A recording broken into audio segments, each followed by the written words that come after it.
Good morning, everybody. Shall we try that again? Good morning.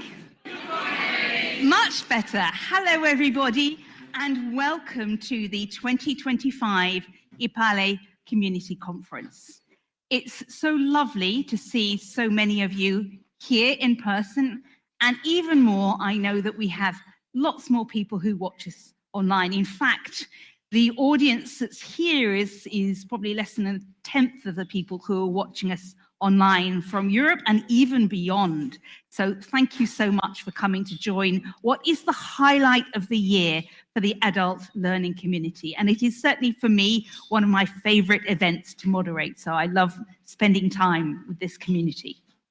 So the focus today, you've seen that fantastic graphic passages, and the theme here, because we are celebrating 10 years of EPALE, is we're going to be looking backwards a little bit to see where did we come from, how did we get here, and then we'll be looking forward tomorrow to see where might this community go, how might it evolve, how might it change.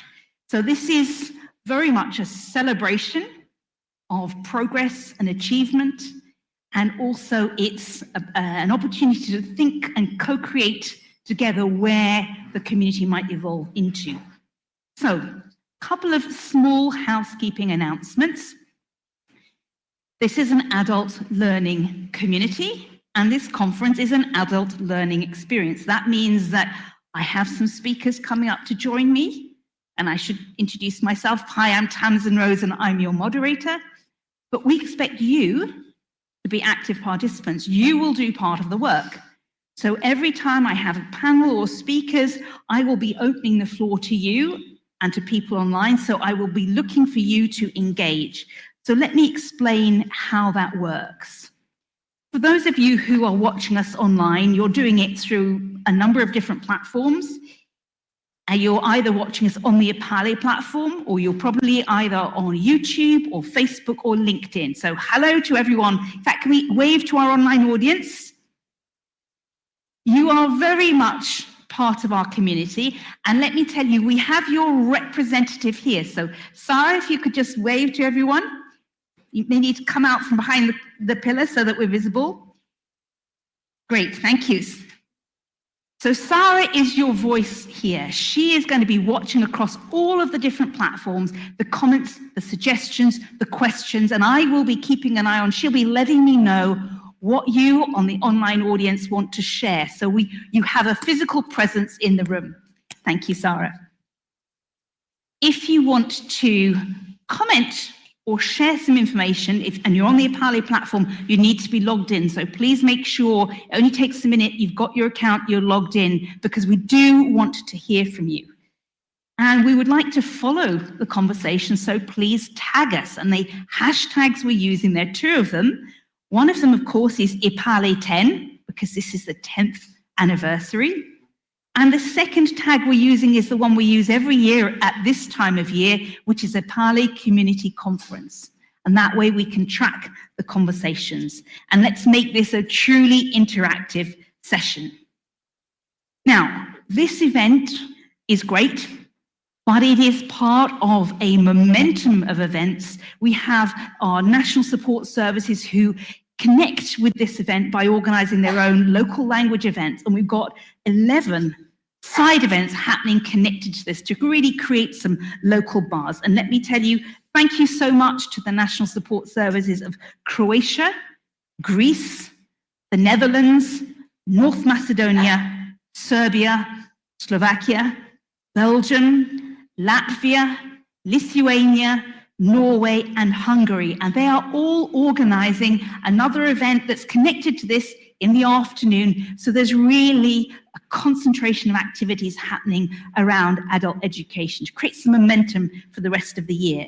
And this afternoon, it's Croatia, Greece, the Netherlands, North Macedonia, Serbia, and Slovakia who've got their different events.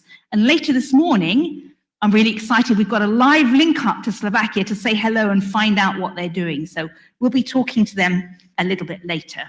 You can find out more about the agenda and the conference on the EPALE conference page, and we hope to see many of you on there. If you're joining us online, Sarah's already watching. Put in the chat, where are you joining us from? So we get a sense of how big our online community is, where you are, what you're hoping to hear about, what you're looking to see. So that's all you need to hear from me as background. I will be your moderator and guide for today and tomorrow, and it will be my great pleasure to ensure that we get some really great conversation going. But now let's understand a little bit more about the EPALE community and how that fits within the broader perspective of the European Commission's approach to learning and to skills. So I'm delighted to invite to take the floor Michael Deutscher, who's the Acting Director for Erasmus+. Michael, the floor is yours.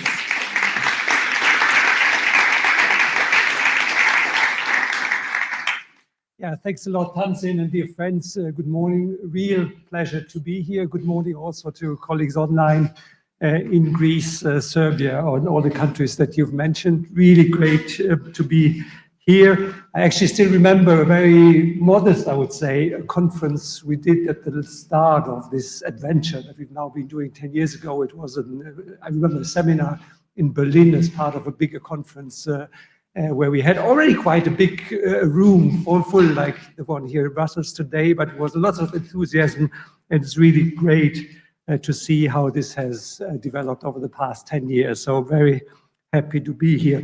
And I think it's great to see that over these past 10 years, I mean, the platform has developed into something which is a platform, but of course a huge community bringing forward and promoting adult learning in Europe, and that's thanks to you. Of course, the platform helps, but what is behind it is the community, is the people doing it. So you're the active members of this platform. You make it possible, and you're the ones who promote the innovative practices, the ideas, the collaboration, and the motivation that this collaboration brings to the community. You develop the expertise. You bring together different cultures and ideas, enriching the community, but also the whole field of adult learning in Europe. And it's an important one because we do this as a community, but we do this to promote some broad objectives. I will try in the next few minutes to sort of set out a little bit our thinking behind the recent policy initiatives also promoted by Commission Executive Vice President Rossana Minzato to promote what we're doing here in this community. I mean, this year in March, to start with, we launched a major initiative called the Union of Skills, which tries to put at the center of what is the biggest asset of Europe, which is the people that make Europe thrive, which make the economy thrive, and which make the society work.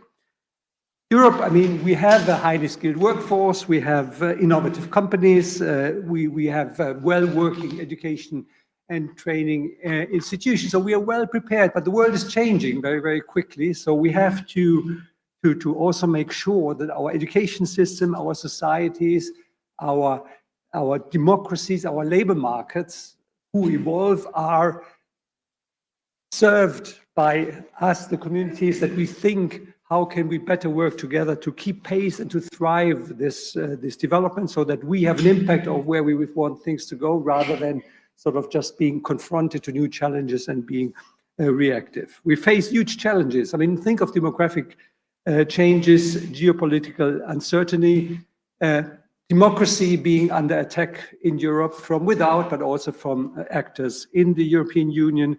We have rapid advances of technology, fierce competition for talent. I mean, you know the whole thing. And if we think of this, I mean, there is many things we can do, but one thing we try to highlight also in the Union of Skills point, and it's very important to our Executive Vice President, is the gap of basic skills.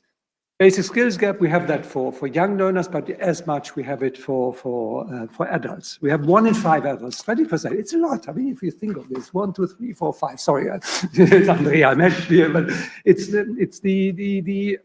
a lot of people that if we go out here on the street who are struggling with having the skills, competences to be active members in our societies, to participate in correctly.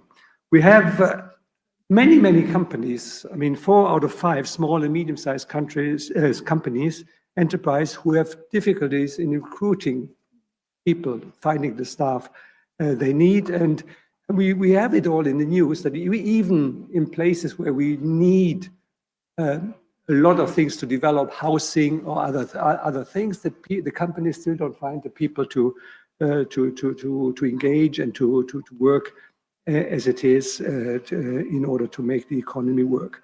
So this skills gap is a real threat, I mean, for our competitiveness on the one hand, and for well-working societies, and for democracy in Europe. So the Union of Skills is trying to put forward funding, policy, and governance, so which means collaboration, in order to get to a union which is more competitiveness, more self-reliant and adaptable to the challenges of today. So it aims to equip citizens with the basic skills.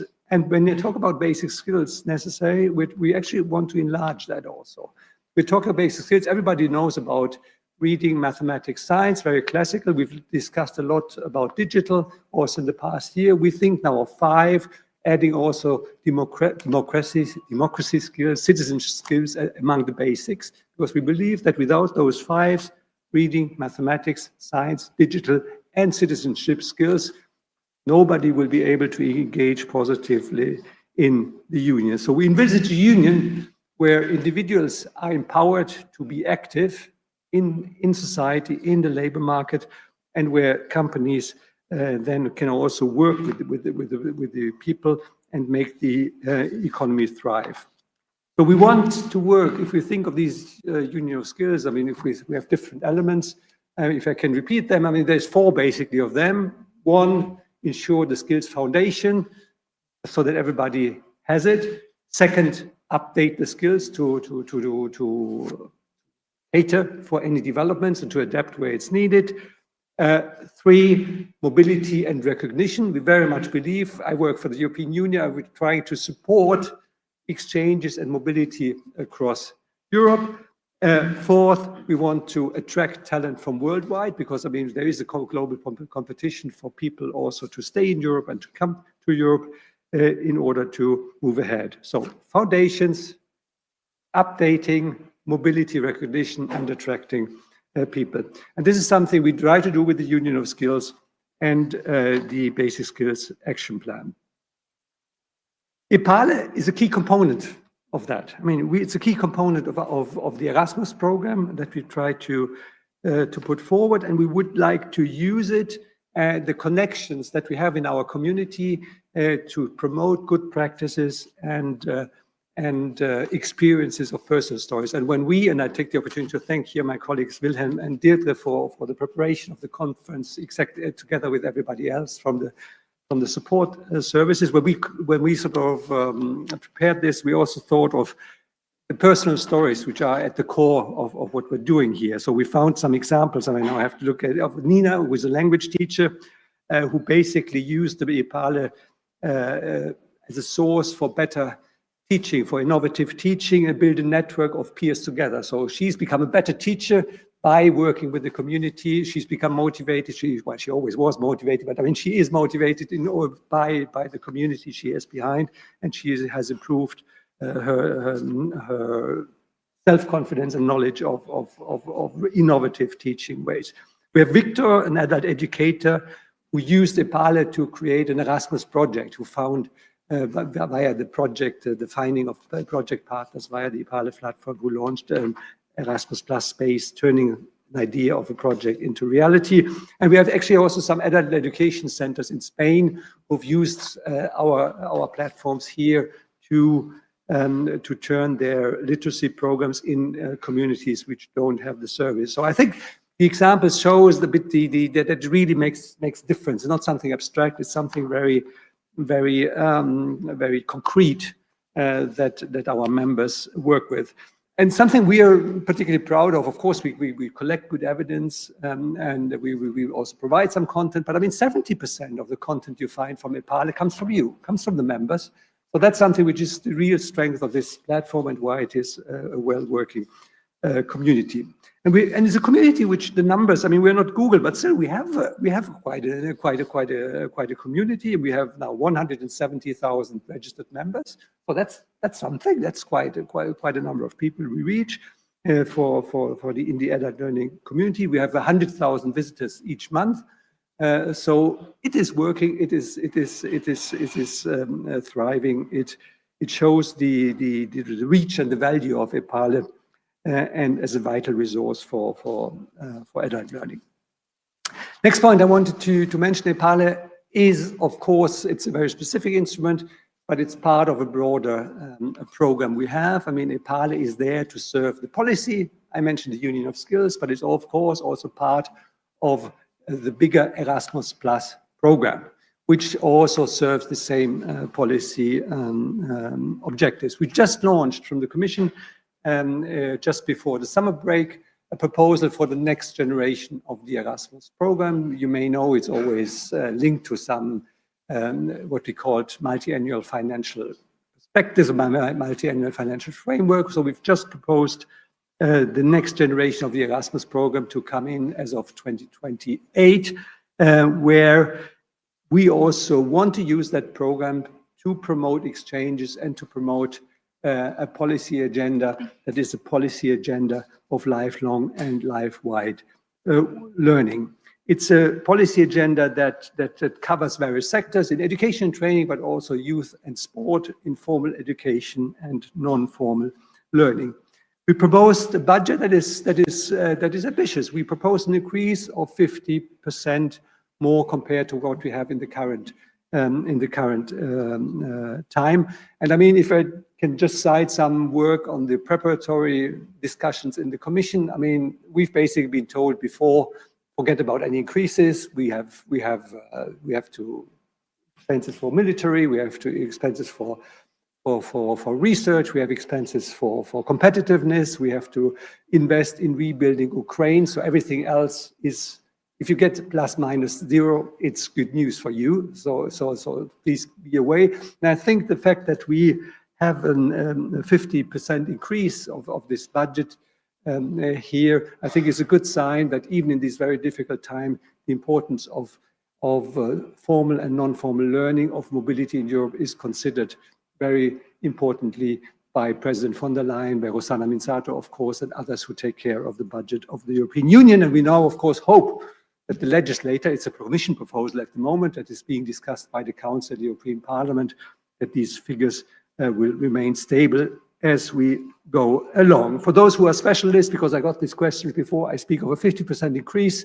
You know all, that's inflation, and some people have told me it's not that much actually, because we have inflation. If we take out inflation, it's 30% still.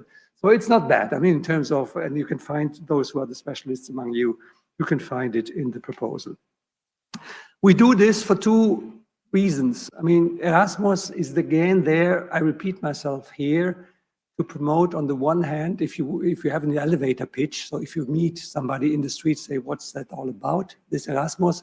In terms of objectives, two things: competitiveness skills on the one hand, defending democracy, citizenship, and EU values on the other hand. We simply believe that exchange is good for good education, and we simply believe also that if people exchange, get to know others, they will be less racist or any other things. They will get to know other people. There will be more cultural understanding between different countries of Europe and also in the neighborhood. So these are the very big objectives, and we're doing it via two big activities that are also very familiar to you. On the one hand is mobility and exchange, can be learning mobility. It is also volunteering. And on the other hand, it is collaboration and work between institutions, capacity building and policy development.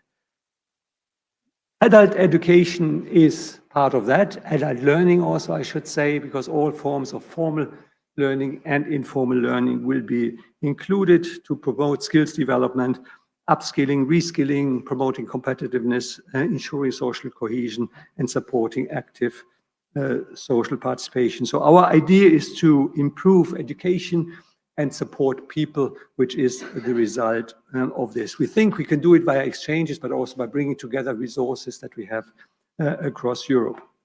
What's very important in all this, and it's all something I know the adult education community works a lot about, and it's very important to our executive vice president, is access to the program and inclusivity. I mean, we really have to work in all sectors, and I know it's something that is very important in the adult learning field, and many of you work on this area to make sure that also those who are poorer, who don't have education levels that are very high from the start off, to also engage in adult learning, because also in adult learning you have a very strong bias for those who have the more favorable backgrounds, either economically or from the education side, participate much more often. So it's something we really think hardly about, very hard about, not hardly, you think very hard about in terms of how to tackle that challenge so that actually everybody and those who need it most participate in adult learning. So that's a bit the nutshell what we have in mind, and please speak to your members of parliament from wherever you come from. I mean, you hear from the room, but also when you are in Greece, in the other countries that mentioned today, so that this program is supported even if the times are very difficult and challenging budget-wise. They are also very difficult and challenging in terms of competitiveness economically and in terms of the state of our democracies. So coming back to the conference, and it's great to see we're looking here to the conference. It's a real journey, a journey that will show us how EPALE supports transition, innovation through time. We celebrate the 10th anniversary, and we will look a bit what has happened, but we also think how we have improved, how we've been able to improve, and also of the challenges that are still here with us. We're discussing very important topics. I mean, artificial intelligence, basic skills, future-oriented skills development. So that's really the forward-looking part, and I'm really looking forward to hear what comes out of that. But of course, it's about the substance, but it's of course about the exchanges which have a value as such. So I'm very much happy to see that the conference is an opportunity to exchange practice, to make connections here, to maybe together also develop ideas for future projects. So I wish you all the best also in that. I very much hope that the results will be okay. What will be good? What ideas do we have on artificial intelligence, on basic skills? But what are the ideas in terms of collaboration? Because if we put it all together, EPALE, there is an electronic platform, but at the end of the day, it's a community, and it's this community which is a strength for making adult learning better in Europe. So all the best. I mean, really looking forward to the results and the discussions, and thanks a lot for being here in the room or online. Thank you.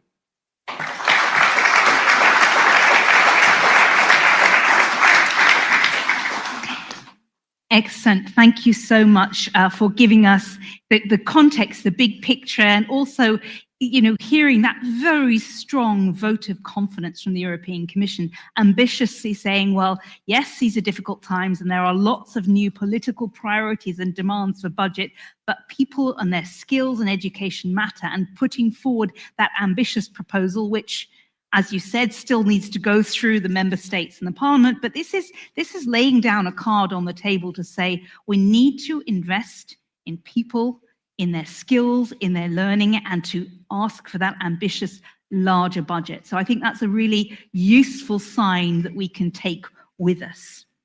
Now, you mentioned a couple of the fantastic different messages and people who are using this. And today and tomorrow, we're going to put a little bit of focus on the EPALE community itself. So let me just give you some insight that we see when we see the statistics of the website. As you said, we've got about 100,000 people who use the website every month.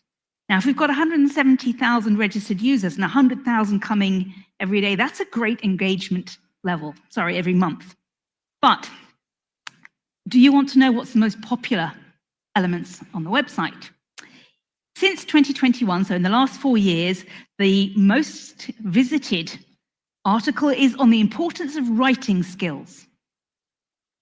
So that's writing and literacy, but also how to write so that it's useful for other people. The next ones are on digital competencies, on how to create lifelong permanent learning skills, and that's in Spanish. Our fourth most visited article is in Slovenian. Now, Slovenia is quite a small country, and yet it's got a really popular article in. So well done to them. And the fifth article is, and that, by the way, the Slovenian one is how to learn, develop modules to learn the English language. So that's clearly something of real interest.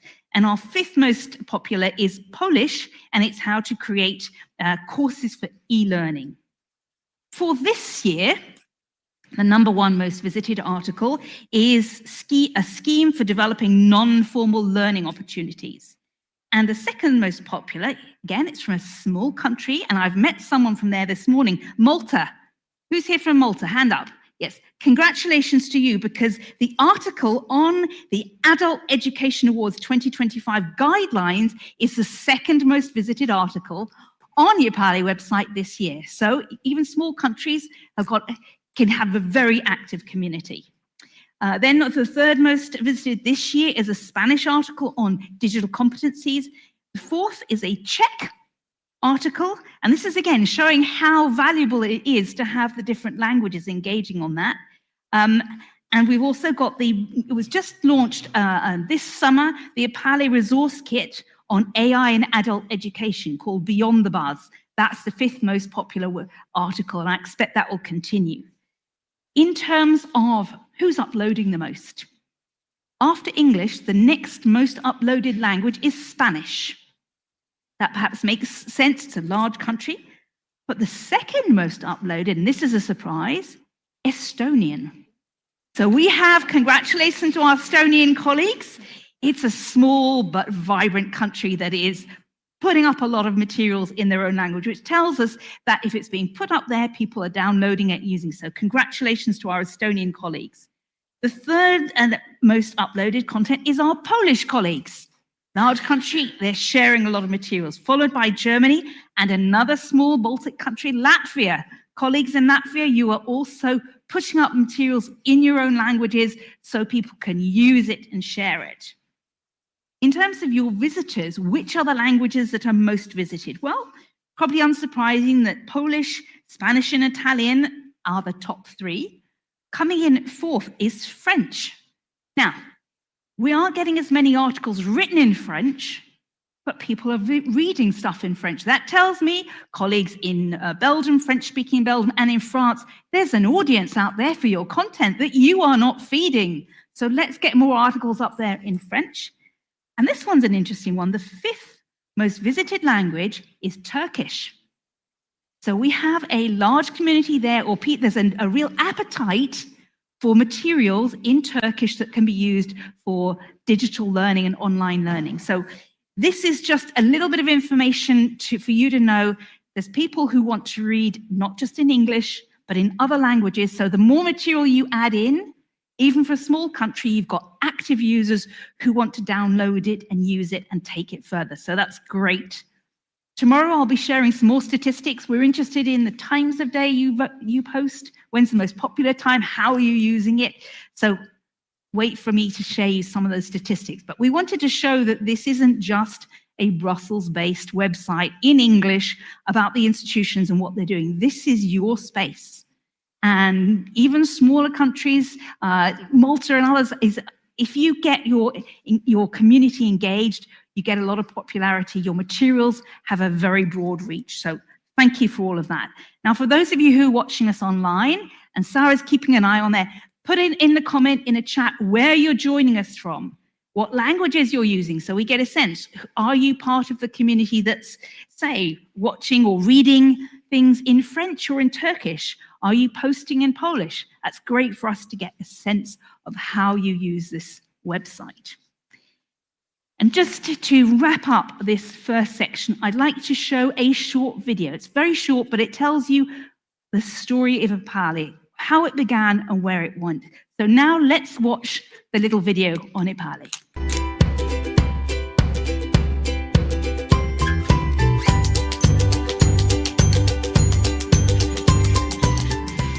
10 years ago, we had a dream to create a digital home where adult learning practitioners across Europe could connect, share, and grow together. We envisaged a platform that would transcend borders, languages, cultures, bringing together the brightest minds in adult learning. That dream became EPALE.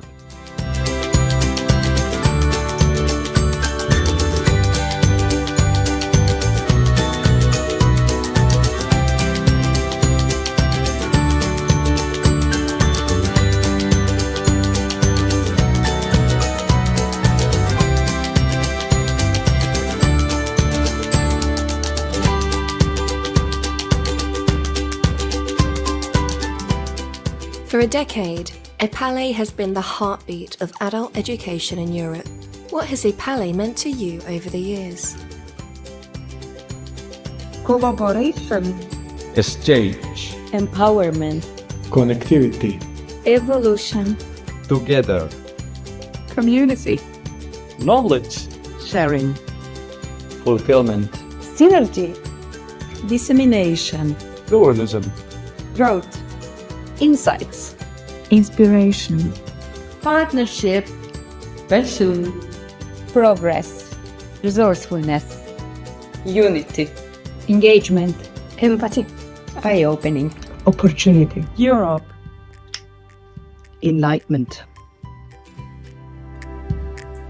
As we celebrate 10 years of EPALE, we can see that our dream hasn't just come true.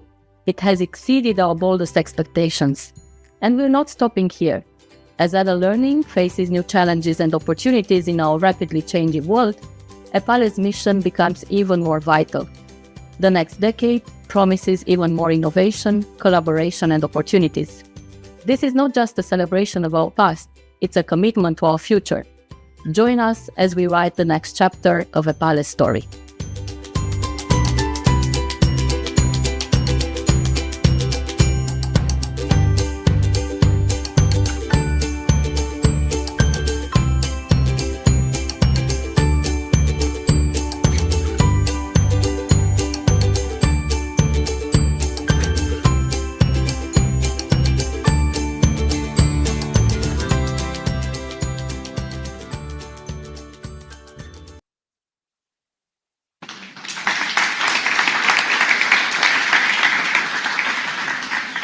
So here's our challenge. What is your one-word description of EPALE? We saw some great messages there from the National Support Services, from ambassadors and other members. So you can be part of that conversation. You can also add your own word, what it means to you. So thank you for that. And I hope you share that video with colleagues and friends. If people say, well, what is this EPALE thing? You can always show them that video, which showed how it was an idea, but an idea that was initially on paper that has become this incredibly active, vibrant community. So, Sarah, I know you're the voice of our online community. Tell us what people are already saying or what you're seeing. Yeah, people are already joining quite joyfully, I would say. Very nice wavings from our online community. People are joining from Ireland, Sweden, Italy, Turkey. We have quite a lot of people from Turkey, also proud of the data you were showing. And also there are some comments, some are specifically on Michael's speech. I will just show a couple of them. There is one on vocational language training and fixing skills gaps which could be needed also for the challenges we are facing in adult education, and how micro-credential could help. And also there is one I loved which says just very simply talking also about the focuses of these days. Basic skills are future-oriented skills. So putting together some of the challenges we are facing now, and also, yeah, many people showing and talking about how EPALE is important for them, which is really also enlightening and warm-heartening for us. And there is a specific comment I really loved, which puts together some I think keywords for us. EPALE is the best platform to find project partners, collaborate during the project, and share resources. So 3 keywords here: partnership, collaboration, and sharing, which are really also resonate with what our community was saying in the video. But more to come, and we'll represent the online the audience also later. Thank you, Tamsin. Mm-hmm. Thank you so much. And as you heard, people are interested in finding out what languages are popular, what topics are popular, because that means we know there are people who are reading your material. So it's an incentive to keep sharing. And again, keep sharing in the chat which countries you're joining us from, so we get the sense of how big our community is. So now we're going to move into a panel, and this panel is going to help us look back over the last 10 years of EPALE's existence and understand a little bit how the adult learning perspective environment has evolved, and we'll also look at the broader concepts of some of these big societal challenges that Michael mentioned in his opening statement. So let me invite to come and join me on stage Marcella Milana, the chair of the European Society for Research in Adult Education. Thank you. Gina Ebner, the Deputy Secretary General of the European Association for the Education of Adults. Welcome, Gina. Elaine Coalan, the Innovation Manager for the National Adult Literacy Agency from Ireland. Come and join me. And Karine Nicolai, the National Coordinator for the European Agenda for Adult Learning in Flanders, here in Belgium. Excellent. So do please get yourself some water, because we're going to be expecting you to be giving a lot of input. So there's a couple of things that we're going to discover together in this panel. And just to let you know, I've got a couple of questions for the panel, but then I'm going to open the floor to you here on and also to those online. So be ready when I open the floor for you. So just roughly what we're going to do is we're going to explore how our understanding, our concept of literacy has evolved over the last 10 years. And we heard in Michael's opening presentation that about 1 in 5 Europeans lacks basic literacy. So we're going to understand more about what that means. We're going to explore how the role of adult educators has changed and evolved, probably around that understanding of literacy. And then finally, we're going to talk a little bit about the power of community, how this vibrant community, how EPALE contributes to the mission of your work and the work of the people that you work with and you serve. So that's what we're going to cover in the sort of 50 minutes or so that we've got together. And that's where we'll also be opening the floor to you also to share your input. Now, this is a big day. It's 10 years, and several of you were there right at the beginning. So let me start with the origins. Marcella and Gina, you were there at the launch. You witnessed, you were perhaps not necessarily midwives, but you were at the birth of this idea, the first launch event for EPALE 10 years ago. Can you give us a sense of how things have evolved or changed? So Gina, let me start with you. You should have a microphone, yes, on your chair. Just go ahead. Okay, yes. Thank you. I think we started out in a way being curious on the one hand, but also a bit skeptical. The skeptical comes from, well, I represent EAEA, and we do have a community and so on. But I think a couple of years before EPALE started, we tried to set up some discussions with our members, online discussions and so on, and it wasn't too popular. I think we found that people were too busy and so on. So I definitely wasn't sure whether people would be really interested, or maybe interested but wouldn't have the time to really get involved and, discuss and share things. So that was one thing. The other thing was that there was suddenly, and I think that is one of the big advantages and assets of EPALE, is that from the beginning, different languages. This is something that we never had in EAEA, and I think a lot of the other, I think you also work in English. So that, of course, limits the possibility. So to have that possibility to have material in other languages was extremely exciting. So it was a bit of a mixture at the beginning. Thank you. Marcella, from your side, you were also there, and we've heard Gina was curious but a bit skeptical to see how it would work. 10 years later, we can see how successful it's been, but in the beginning, what did you think? Yeah, I think I represent the ESRE, the European Society for Research on the Education of Adults, and I can echo somehow what was a first impression. I have to say, our society was, has 30 years of experience and was born as a way to cross-bridge researchers across countries. So we saw as a very strong point of EPALE initial structure and idea, this idea of cross-bordering. And I thought we gave a lot of value to this. And with this, it comes also the multilingual functioning of EPALE, something that we struggled in our society. We never managed to overcome that problem. But we also shared some skepticism, and our was more linked to what would this platform really do? In a sense that I think it was meant for professionals, but it was also meant somehow to bridge a little bit between professionals, researchers, policymakers.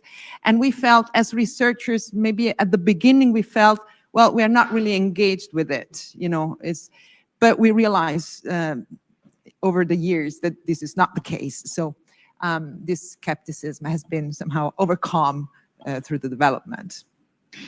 Excellent, thank you. And I think that's very fair to say, this very ambitious idea, yes, it's going to be a thriving platform, and it will be multilingual, and it will cross-border, and it will have policymakers and practitioners, and it will have national agencies. I mean, it was a very bold vision, so I think it was reasonable in the beginning to say, yeah, how's that going to work? And we've seen how strongly the community has developed. I mean, I've run online communities, and the basic rule of thumb is that you've only got about 15 to 20% of the people who are genuinely active. Most people are just passive visitors. But if you look at the data on this community, you've got 170,000 users, but 100,000 coming every month. So it is, and 70% of the content is generated by the users themselves, which tells us that somehow the platform is meeting a need for collaboration, for research to find partners. So that's really interesting. Now, Corinne, you were also there at the beginning. You were at that initial launch conference. And in fact, Belgium has been very active. We've had conferences here before with side events. That's fantastic. What can you tell us about how you've seen EPALE evolve over the last 10 years? Well, yes, I was there also at the launch. And I was excited from the beginning. Before I'd been working in a university college, and I was the coordinator of a European project, and we were working on an online course for clear communication. This was long before COVID arrived, so in fact, working on an online course was still very new.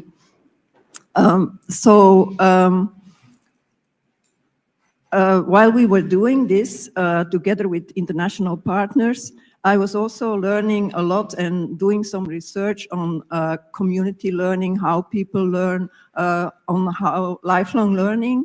And I also learned about communities of practice.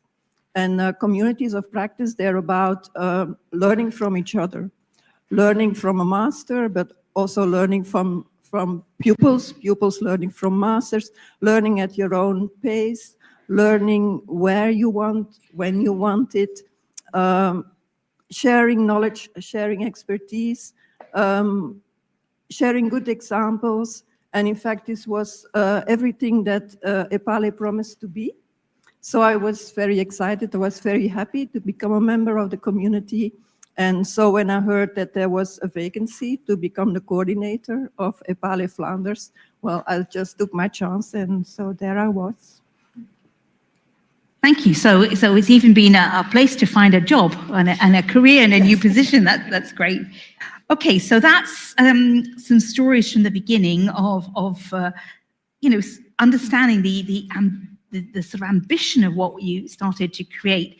So now let's explore a little bit about how the wider realm of adult learning has changed, because you just mentioned there this idea that adult learning is not classic learning in this sort of the academic sense that we might understand. You've got this learning at your own pace, when and where you want, this idea of flipped classrooms, much more agency and control for the learner. So Elaine, maybe I can bring you in at this point. How do you see the sort of changes in our understanding of adult learning? How's that changed over the last 10 years? Thank you. I'll speak specifically to literacy because that's our area in the National Adult Literacy in Ireland. We define literacy as listening, speaking, reading, writing, numeracy, and using digital to communicate, to develop your own skills, and to participate in your family, your community, and society. But there are also those social and personal dimensions. It allows people to engage in their family and their community, and I think that gets lost sometimes. We talk about labour market activation and citizenship. It's also about self-actualization and building your own confidence to participate in your family, in your community, and in your own individual life, regardless of society. So we've seen lots of changes in the last 10 years, as I'm sure you all have. The world has changed significantly in the last 10 years. We've had COVID-19 crisis, economic crisis, war, all kinds of things affecting Europe and indeed Ireland. And that has changed what it means to be an active participant in society and your family. Digital skills have become more important. We've seen literacy themes like healthcare become more and more important. We've seen a massive race at breakneck speed for digital first or digital only services in banks, grocery stores, schools, doctors. So now in order for someone to actively participate in their life, they need more than reading and writing and basic digital. They need more skills. They need to be able to differentiate between factual information and manipulated information. So there's been a huge shift in the last 10 years, but still that bedrock of reading, writing, numeracy, and digital skills form the bedrock for people to build on those and become active participants. Thank you, and I'm glad you mentioned that the importance of skills and learning to sort of help people feel more confident and empowered to operate in an environment that is racing towards digital first. I mean, let me just give you an example. My mum is 83 years old, and she came from England to live with me here in Belgium, where English is not the national languages. And here in Brussels, the public authorities have set up in local areas learning for older people. So my mum at 83 is going and she's learning what AI is. There's also basic classes she's taken on how to use a smartphone and how to use your computer for emails and things like that. And so she's getting the basis, but even something as simple as I needed to book a flu vaccination for her, and all of that's now done online. So she's not quite yet at that level, but at least, you know, it's an entry point, and that's so important to be able to still be part of society when everything is moving online, particularly for older people. So thank you for raising that issue. Let me invite everyone else on the panel to again give a little bit of insight how our understanding of literacy and learning has developed and changed. You spoke, Elaine, about sort of basic literacy, and we had that highlighted in Michael's message that, you know, a fifth of the population don't have basic literacy skills. But you also opened up the conversation to things like being able to spot misinformation, how to deal with scams and how to know what they are and what they look like.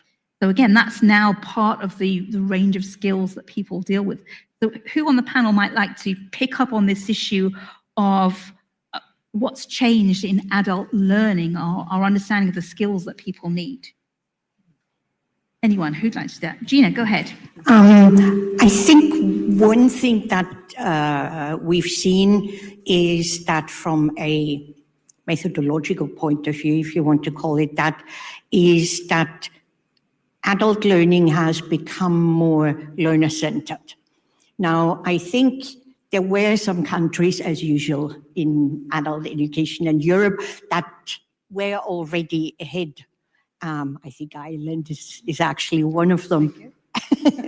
So where you really look at the the people, the learner, and see what they need, and then build the curriculum sort of around them. And I have the impression that, and I think about 10 years ago, for many people, that wasn't really something that they had experienced or worked with and so on. And I think it has become more popular and more used across Europe. We're still not there, I think, in the overall way of learning, teaching, and so on. But I think it's an important step because, as you have mentioned, various things that people want to learn and need more information, you as well. And I think it's really important to listen.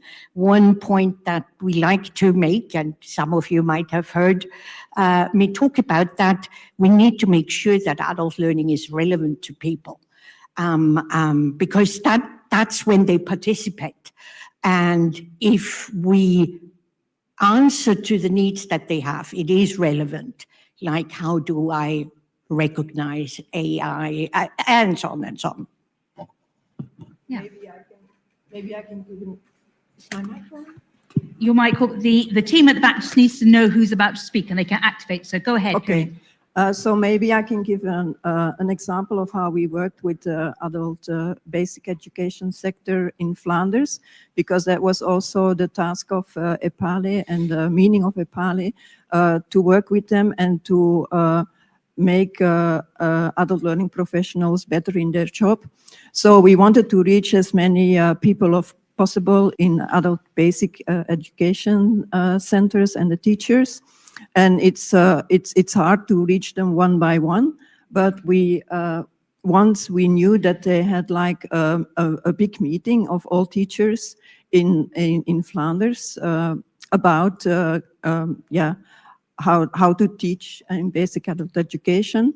So it was a closed meeting, so we couldn't be there, but so we made the deal with them and we made it a win-win situation. So we were there and we were in many workshops. We made contributions for EPALE about it. We published them on EPALE, but we also had an interview with the inspirer of a new ecological vision about adult education and about literacy. So we also published it on EPALE. So that was good for us because we had very high quality content on EPALE, but it was also good for them because all teachers in basic adult education could go there and they could have a look at what was new in literacy learning and everything. And the interview, it was translated in a few other languages. So that was the strength also of EPALE, the multiplicator effect, that what happened here in Flanders was also known to other countries. So that what for me was a very good example of the strength of EPALE, in fact. Thank you. I mean, you've raised an interesting point, which is we've spoken a little bit about how our understanding of adult learning has evolved to address, some of the bigger societal challenges, the technological changes, etc. And you just mentioned that actually it's interesting that for the educators, people who are implementing, developing these courses, they also have to stay up to date and update their thinking. So where do they get their inspiration from? And I think that's perhaps one of the keys to success for EPALE, in that it has been a source for new ideas, resource kits. That's one of our most popular articles, people downloading, how to create e-learning modules or an AI resource kit. So for educators who see the evolving demand and want to meet that, this is a place where they can find out what else is going on. So it's an opportunity to share and bring people together. So if we can get high quality content on the website, we know that it's then heavily used. Marcella, can you give us any insight into how your community uses the EPALE website, how it's helped people starting to think, okay, how do I update my material? How do I meet the needs? I've got new people coming in and they need something quite different from what we've been doing in the past. How have you got the experience of that? Yeah, thanks very much for this question, because I mentioned that at the beginning we were a bit skeptical also how much the research community will contribute or benefit from engaging in the EPALE community. And I think that over the years you can see that there are many ways in which EPALE helped to bridge this gap in the communication, I think, between practitioners and researchers, and in many ways. I mean, researchers and many of Israel members have become more engaged in the community in many ways. One of the ways is, for example, to communicate results or disseminate research results in formats that are different from what researchers are used to.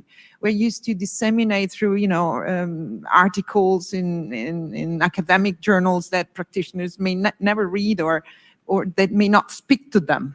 While I think that by becoming more engaged in disseminating through different formats that the EPALE community support, like short articles, blog entries, etc., has allowed researchers to communicate and disseminate research results, but also in a way that makes sense for practitioners, where they can see how those connect to their practice and what it tells to them.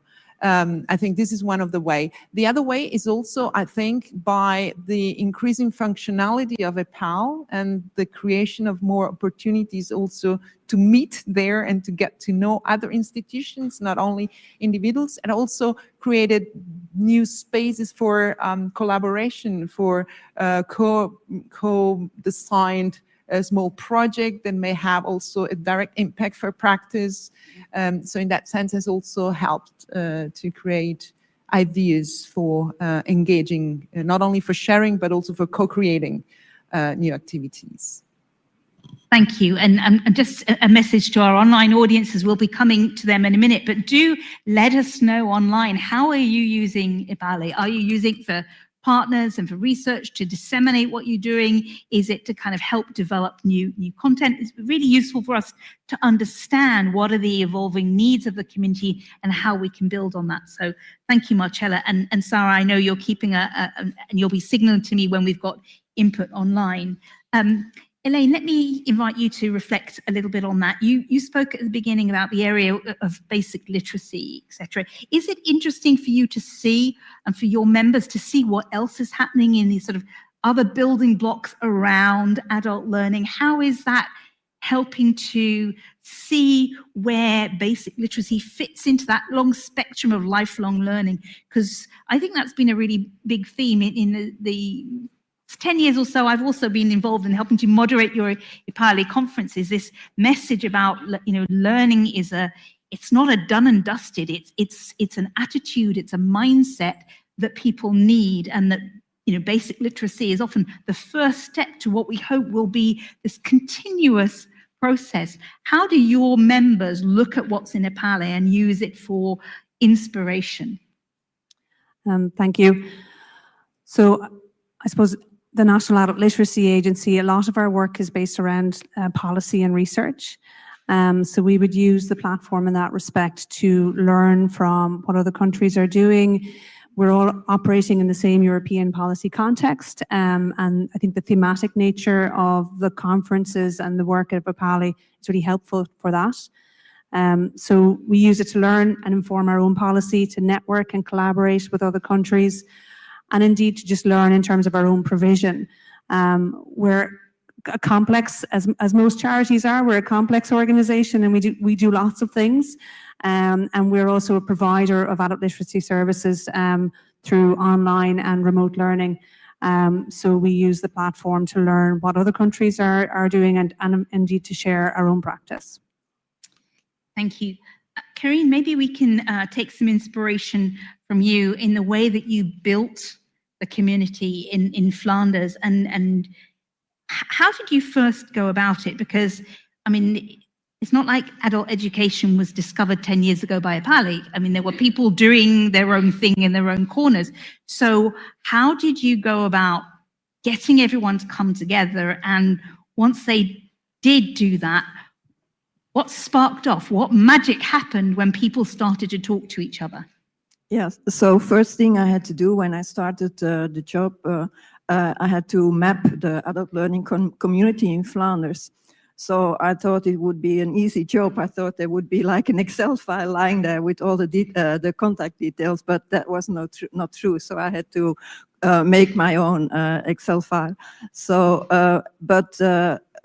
at the beginning, we decided to have our launch, our own national launch, in December.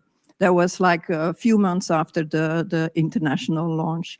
And we wanted to have a big group of representatives of the community already there. So we started looking for them. And at the time, I was very inspired by the European Education and Training 2020 policy. But there was also in Flanders a group of 4 runners, pioneers, in fact. They had like formulated a few of innovative recipes to boost lifelong learning in Flanders. So I invited them, but also representatives of other organizations, like umbrella organizations, because we needed as many representatives involved in this group. So we first met in July. It was a very hot day, I still remember it. And we had a workshop and we developed like a common vision for EPALE in Flanders. And that's what we also presented. We made our first EPALE magazine about it, and that's what we presented, and we did the launch together. And this group, they were from formal, but also from non-formal adult learning, also people from work, from employment and everything. So we had a wide variety. And they still met afterwards. We made a feedback group out of them. And they told me they were very happy to meet, because they didn't have so many occasions to meet. So people from formal, non-formal, so they were happy to talk to each other, and EPALE was the possibility, it made the possibility. Thank you. It's something that I always find surprising, just how often I hear this, that people work on their own tracks in their own areas, on their own priorities, and it's so valuable to have mechanisms that create those bridges between the different environments, even though in theory there was nothing stopping people to come together from the formal, the non-formal, the policy world. It's just that it wasn't part of their practice. And the magic happens when you bring people together to explore, and you see the synergies and gaps suddenly become very clear, and it's an opportunity to do that. So let me ask all the panel. I'll be coming after this round of conversation. I'm going to open the floor, so be ready if you've got questions, and Sarah's watching what's happening online. So my last question to you on this panel is, we've talked a little bit about the last 10 years, how the concept of learning has changed and how the EPALE platforms contributed to that. You had a little crystal ball, these glasses in front of us allowed us to see the future. How would you like to see things evolve over the next 10 years? So, Marcella, let me invite you to kick us off, to look into your crystal ball. That's a big question. I think if I look ahead, I would like, first of all, the EPALE to keep being well-financed, because all that is done, it's because of funding that is supporting its development, but also the human engagement. So I hope that people will also keep being very active, proactive with it.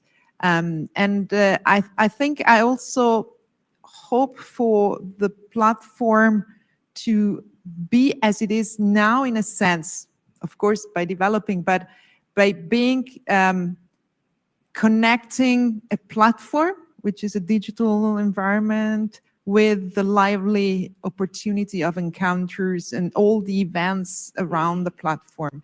Because I think for what we have experienced thus far, I think that's one also of the added value of EPALE compared to other digital architecture, that it's not just a digital architecture, but it's really blending online distance communication and exchange with real life encounters and opportunity. And I think this was also very clear in the example from Flanders. So I envision these 3 things, keep having funding to support, keep having people engaged, but also keeping it as a lively community that bridge between a platform, a digital architecture, and opportunities for real life encounters. Thank you. Gina. Well, actually, you've mentioned, I think, the most of the key points. I would like to see with the digital opportunities that we have, and please let me say, I'm not a big AI, yay, it will solve our problems person, but nevertheless, I think we should be able to exchange things much more easily, with almost automatic translations, much easier video, film opportunities where you could theoretically jump into a learning environment and have a discussion there. So one wish would be that there is a much more immediate exchange with all the digital possibilities. I mean, that's what you partly see in the online discussions, that people say, yes, and yesterday I used this, and we can use that. And if you have the opportunity to show things much more directly, I think that would encourage people much more strongly to keep exchanging, to build on what others are doing. Thank you. Elaine. Thank you. I think, as you've referenced, Tamsin, the magic of EPALE is in the collaborative opportunities and the networking opportunities. I would agree with what's said before. If we continue to widen and deepen those opportunities for people to network, learn from each other, and share their practice at policy, research, and professional development levels or practice levels. And I think days like today, a mix of those in-person and online opportunities to collaborate and network are the future. Yeah. Thank you. Karine. I think the community stories format is a very good one. It was started a few years ago, I think, and we had a few rounds already now, because I really believe in the power of stories, of inspiring people with stories, because you can, of course, publish like a research report on EPALE, but if you read a story that's inspiring to others, they can say, yes, I could do that. So I think this is a format that should be kept. And another thing is that I also think it should, the platform should be kept simple, not make it not too complex. See that people can find what they're looking for. And another thing also is have the possibility of letting people meet in person, because digital is okay, but meeting in person is also very valuable. Thank you very much, for sharing what you value about the platform and how you see the future takes that and deepens it, intensifies it, so it continues to thrive. I'd like to now open the floor to hear a little bit about your experiences, your hopes, what you would like to see from EPALE going forward. And Sarah, I'll be coming to you in a second, but I think we've had one question that was submitted in advance from Andriana. Andriana from Montenegro, where are you? Please stand up and we'll give you the microphone. You're going to need a microphone so our people online can, there's a microphone here. Can I get someone to take the microphone to her? Oh, thank you so much, Deirdre. There's Andriana. So just give us a quick introduction. Tell us who you are and what's your question. Good day, everyone. First, I would like to thank you for the opportunity to participate in the conference, especially because today we are celebrating the 10th anniversary of EPALE. I'm very excited. I'm Andriana Pavicevic. I come from Montenegro. I specialized computer networks. I work as a professor of digital literacy And also I work an information technology educator. I'm the author of the program who is nationally accredited by Montenegro, names Basic Digital Competence for Adults. Also, I'm a coordinator for inclusion in our country, and also I'm a coordinator for education on digital citizenship. I look forward to exchanging ideas and establishment maybe new partnership during this conference. And now, I would like to pose a question to Dr. Marcela Milana, inspired by many work. How has your personal perspective on learning as a lifelong process? Thank you. Thank you. So, Marcela, she wants to know, your personal experience. So we've spoken about policy, etc., but now the challenge is being thrown to the panel. What's your personal experience of learning as a lifelong process? Thank you very much for this question. I think maybe we could speak for a long life about this. But if I try to give a short answer, I believe that my personal experience is that it is true, not so much, it is a combination of between what I studied, because I studied adult education, so I learned a lot about learning as a lifelong and life-wide experience. But I think I learned and I understood better the process through my everyday life at work and outside.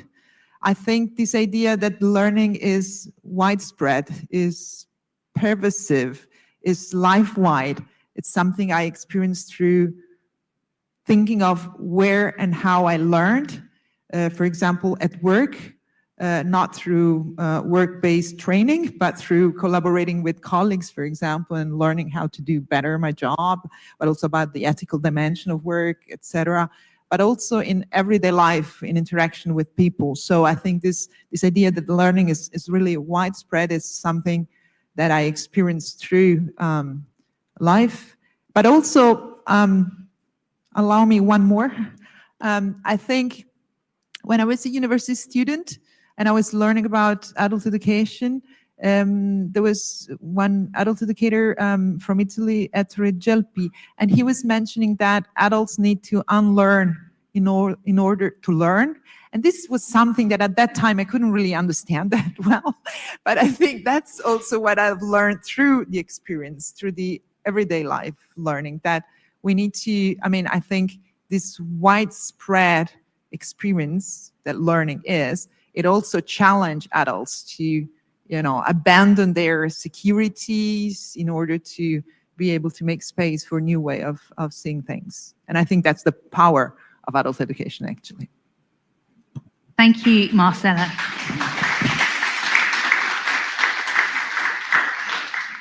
No, it's a spare one. I think that's a really powerful comment, and I recognize that message from previous EPALE conferences where we have in the past concentrated for people around basic literacy and explored, people for whom formal learning, particularly schooling, has failed to meet their needs. People who dropped out, who have, say, with dyslexia or other problems learning, have just not found learning for them. And the power of adult learning when it's an opportunity to realize, actually, it can be for you. And this message you say that sometimes you have to unlearn things. So if your experience of learning is it was sitting in a classroom where someone told you what to do and how to do it, and you felt stupid if it didn't work for you. Several of you have mentioned that our new way of adult learning is, at your own pace, when you want it, how you want it, in digestible pieces that works around your life. And so you have to unlearn your experience of learning, particularly if it was negative, for learners to be ready to learn, and also for trainers to this idea of the flipped classroom. We've spoken in previous conferences that, again, the curriculum, the process is co-developed with the learners, that this power dynamic is addressed. So thank you for highlighting for us again that a mindset also involves letting go of some of the things that we had before.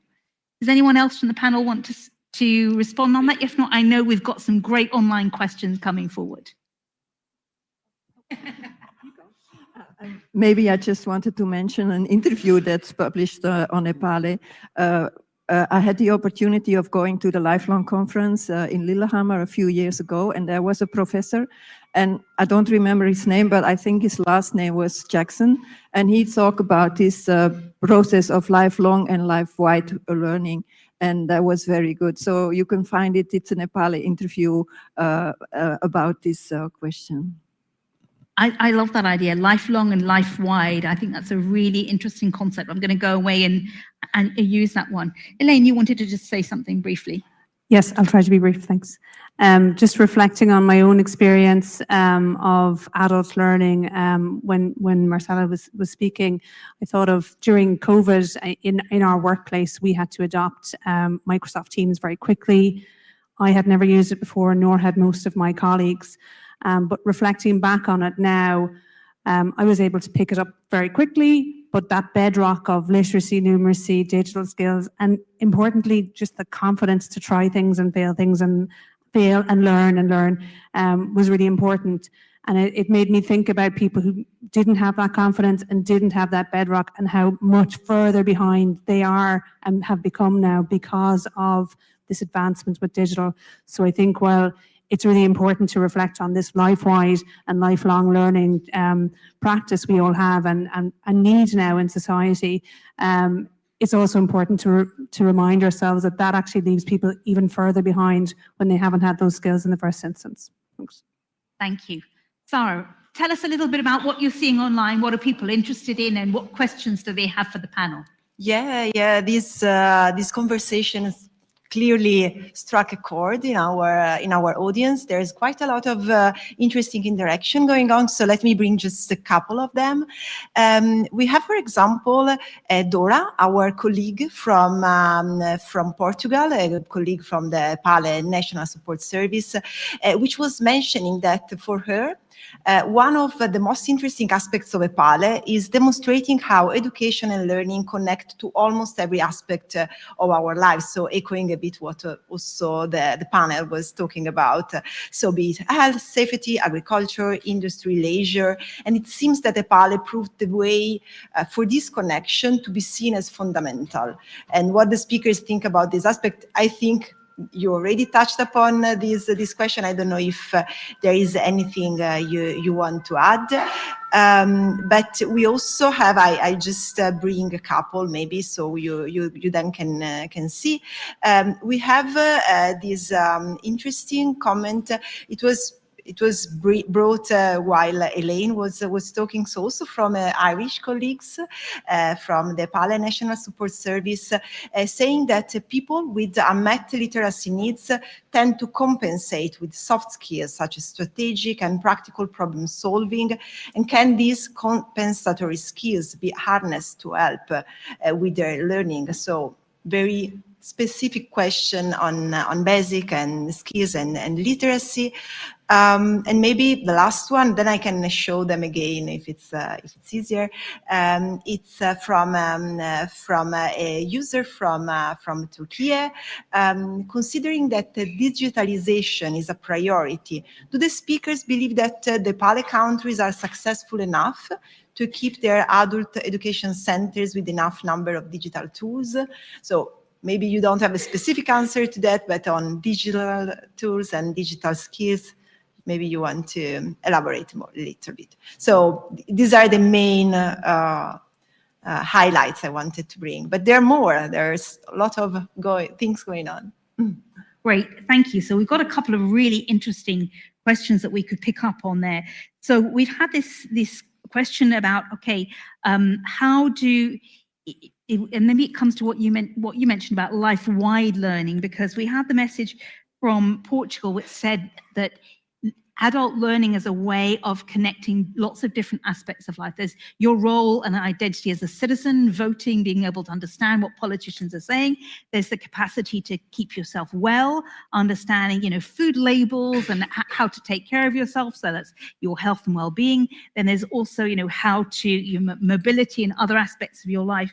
So there's a question that this is a strength of EPALE and how you see that in adult learning. We've got a question that is maybe, I think, probably will come to you, Elaine, particularly, which is if you've got dyslexia, dyscalculia, ADHD, or other areas where you've had challenges in learning, often you had to counterbalance that. To survive, you've had to get better problem solving, you know, people emotional skills and other things. How do we use that as a strength to help bring people back into adult learning? And that final question, which is about, you know, do we have enough digital competencies and skills within the adult learning sector to help people? So lots of issues.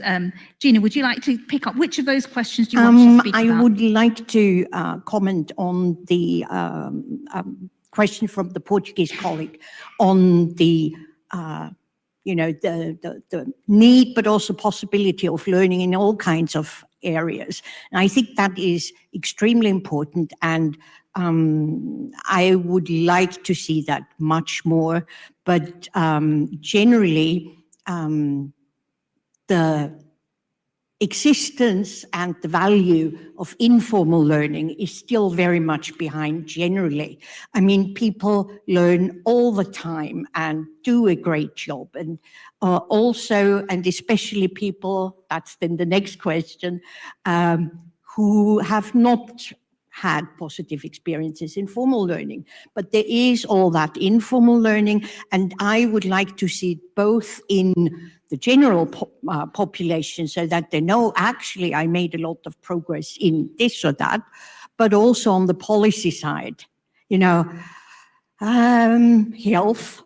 We all know that participating in learning is good for health and helps people deal with all kinds of issues.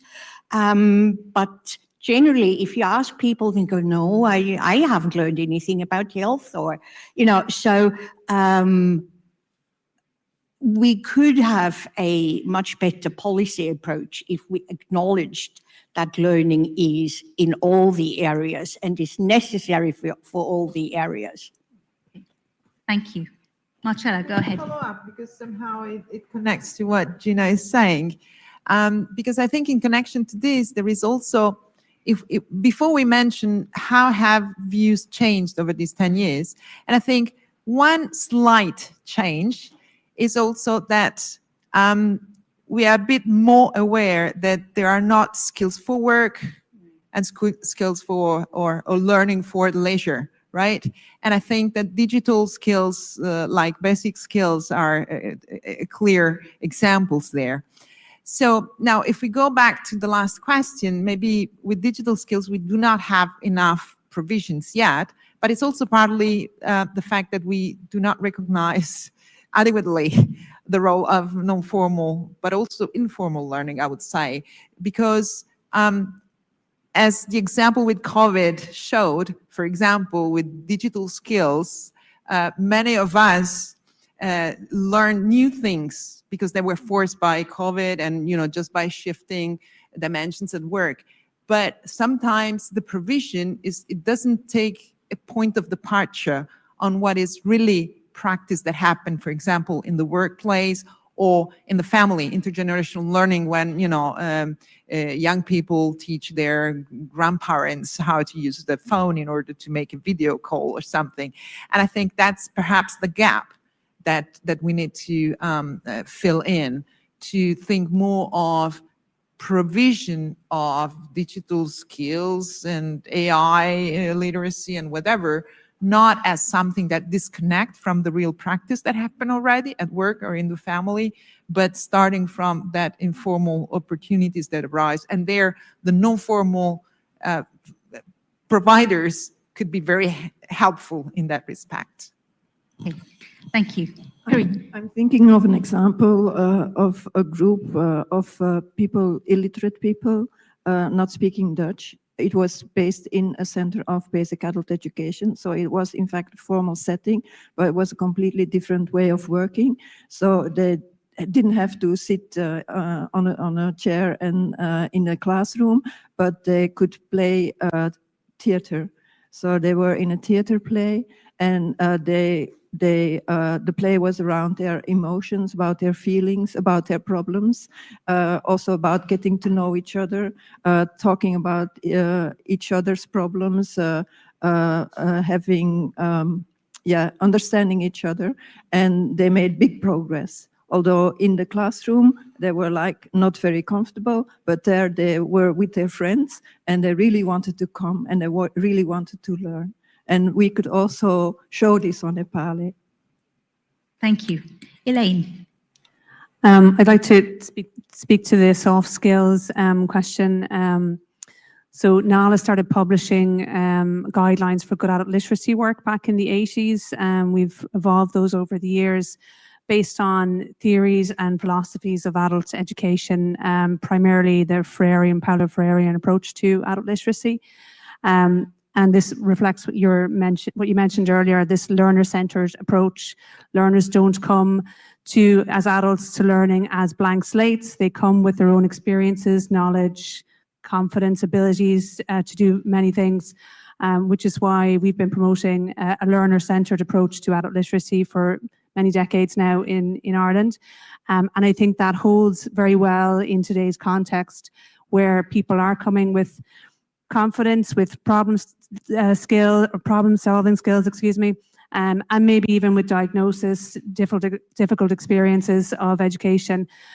So starting with the learner and where they're coming from and what they have to contribute to the experience, looking at their needs and interests and looking at a personalized journey for where they want to go to. I think that kind of model of adult literacy still holds and holds for all of those types of diagnoses. And I suppose another really important factor there is what we call in Ireland recognition of prior learning. I think it's validation of prior learning in many European countries, where someone can, if they haven't had formal recognition of their learning in the past, can quickly get their skills and knowledge recognized so that they're not starting from the start of their journey. We do this in NALA. We have an online learning platform called Learn at NALA. We won a UNESCO prize for international literacy for it just last month. But we have built in recognition of prior learning tools in there.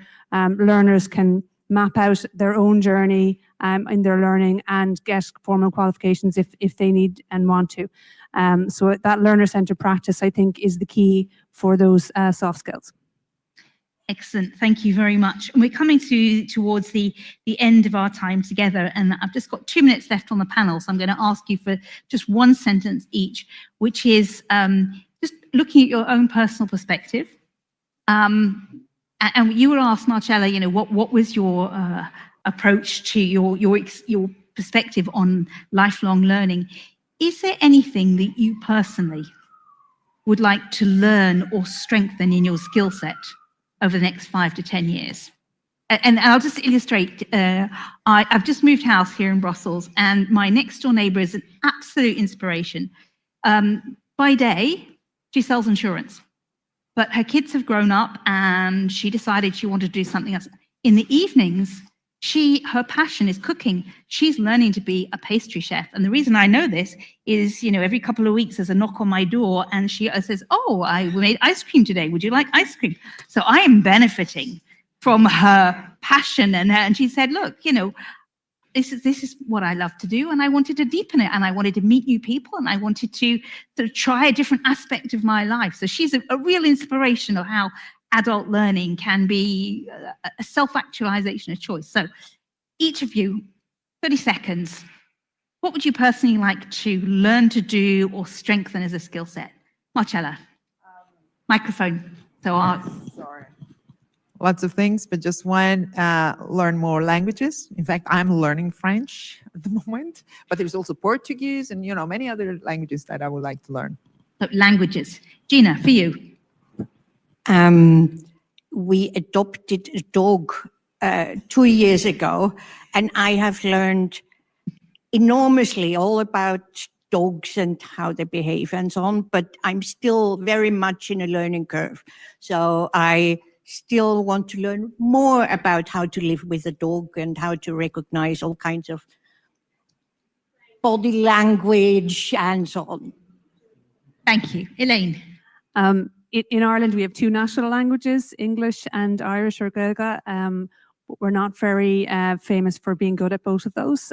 So I learned Irish all throughout school, but I would not consider myself anywhere near capable or fluent in it. So that's something I'd like to pick back up, as long as I won't be held accountable to that promise.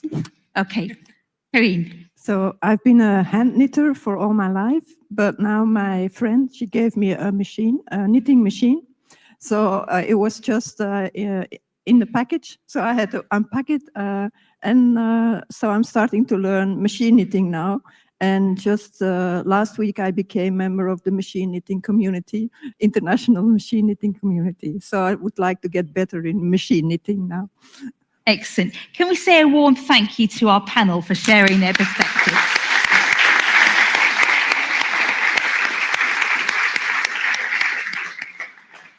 So ladies, can I invite you to go back to the audience? And keep commenting online. It's really great to have those questions submitted. That tells us that you're watching us from across Europe. And speaking of other parts of Europe, I promised you earlier that we were going to connect with one of the other NSSs. So we're now going to make a live connection. If the technology, the gods of technology work well, we're going to connect with Slovakia. And I'd like to see if we can connect with Monika Petrusova from Fabrika 48 in Košice in Slovakia. Monika, are we connecting to you? Ah, yes, we are. Hello. Lovely to see you. Hello, hello. Nice to see you. And also, hello, everyone in Brussels. So, warm greetings from Košice in Slovakia. Actually, now we are joining you live from our national site event following innovating digital technologies and adult learning. So, and here we are in Fabrika 48 as a part of EPALE Community Conference. So I'm so very happy to be here with my colleague Marek Galik, who will share a few words about his presentation on holograms and extended reality in education. So Marek, go ahead. Thank you very much. Hello, everyone in Brussels. I'm really happy to be invited here, and we got a presentation. We are trying to make the improvement in the learning, and we believe for Slovakia and the whole EU it's very inspirational, and we are focusing on holograms and application of virtual and extended reality, and for the adult learning and these innovative technologies to make the learning in Europe as a whole more innovative and more effective, and being at the top of the global war in terms of education. So hopefully we'll be having some additional opportunities to meet in person. Thank you very much. Thank you. Thank you so much. I'm fascinated by, tell me just when you say hologram, do you mean holographic teachers or holographic materials to help people learn? Exactly. I'm representing a company from Košice, from Slovakia. We are called Matsuko. We have created the first transatlantic holographic call in the world, with the largest operators in the Northern America and Europe. And we are creating realistic holograms. You don't need the 3D studio. You just need the laptop or iPhone to create them. So you can create a hologram live from Brussels, and you can distribute the hologram to the whole world. So basically, you can have the best teacher sustainable way, because they do not need to travel there and back, because they can be now everywhere. You just need some smart glasses, like mixed reality glasses for a few hundreds of euros, and you can see a roundtable of your students or teachers or the learning community and share the know-how and collaborate like you are in person, but without the need of traveling. Thank you. I mean, it sounds like it's a whole new area of sort of deep immersive technology and a new sort of visual and physical interactive way of learning. So Monika, congratulations on bringing some of this. You're a perfect example of what we just finished that panel talking about, which is, do the NSSs have the digital skills and competence to sort of upskill everyone? So thank you for sharing that, Monika. So, Tamsin, I just want to add that we are delighted to be connected with you, and greetings to Brussels. So, hopefully see you soon. Goodbye. Thank you so much. Goodbye to Kostice.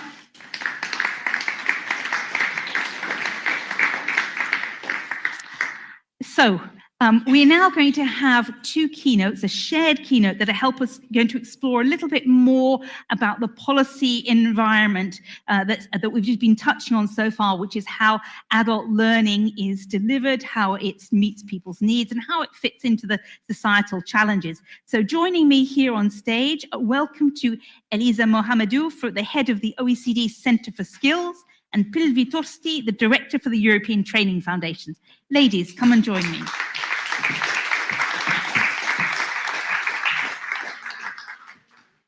Thank you. There's a microphone there. So, you know, sometimes it feels like the world is absolutely in chaos. You just have to look at the news at the moment to see how we've got conflict and uncertainty, and technology is changing at a completely dizzying speed. So I suppose, you know, the first question is, how do we understand, how can the learning environment adapt to offer what people need in order to understand and navigate what's happening in the world, and what could it provide that can help individuals and societies thrive? That's what we're going to be exploring in this panel. So first of all, let's just build on what the previous panel talked about, which is how has our understanding of adult learning evolved in that sense? So Elisa, maybe I could start with you. Sure. Good morning, everyone. I just wanted to start by actually congratulating EPALE on your 10th anniversary. Congratulations. It's really amazing to see this community put together and thriving over the 10 years. So that's good. I think there's a few developments that we certainly have seen. I think in one of your online communities also mentioned it. It's really the rise of micro-credentials. And this is something that is particularly interesting when it comes to adult learning. There's not a comprehensive database when it comes to micro-credentials, but what we know looking at the different online platforms, so if you're looking at Coursera and others, is that, for instance, one data point is that from 2018, there were about 600 courses on 4 or 5 online platforms, has now tripled to more than almost 2,000 by 2022. So tripled within 4 years, quite an increase. Of course, there's the COVID impact, that's for sure, but I think it goes beyond that. And that's particularly important because it really is about people also taking ownership about learning, and it's about this flexibility, it's about this stackability, it's about this adaptability and accessibility as well. I think that's particularly interesting in terms of what our understanding of adult learning. I think another element that we are seeing, of course, is informal learning. And I think it was, Michael mentioned that as well in the opening.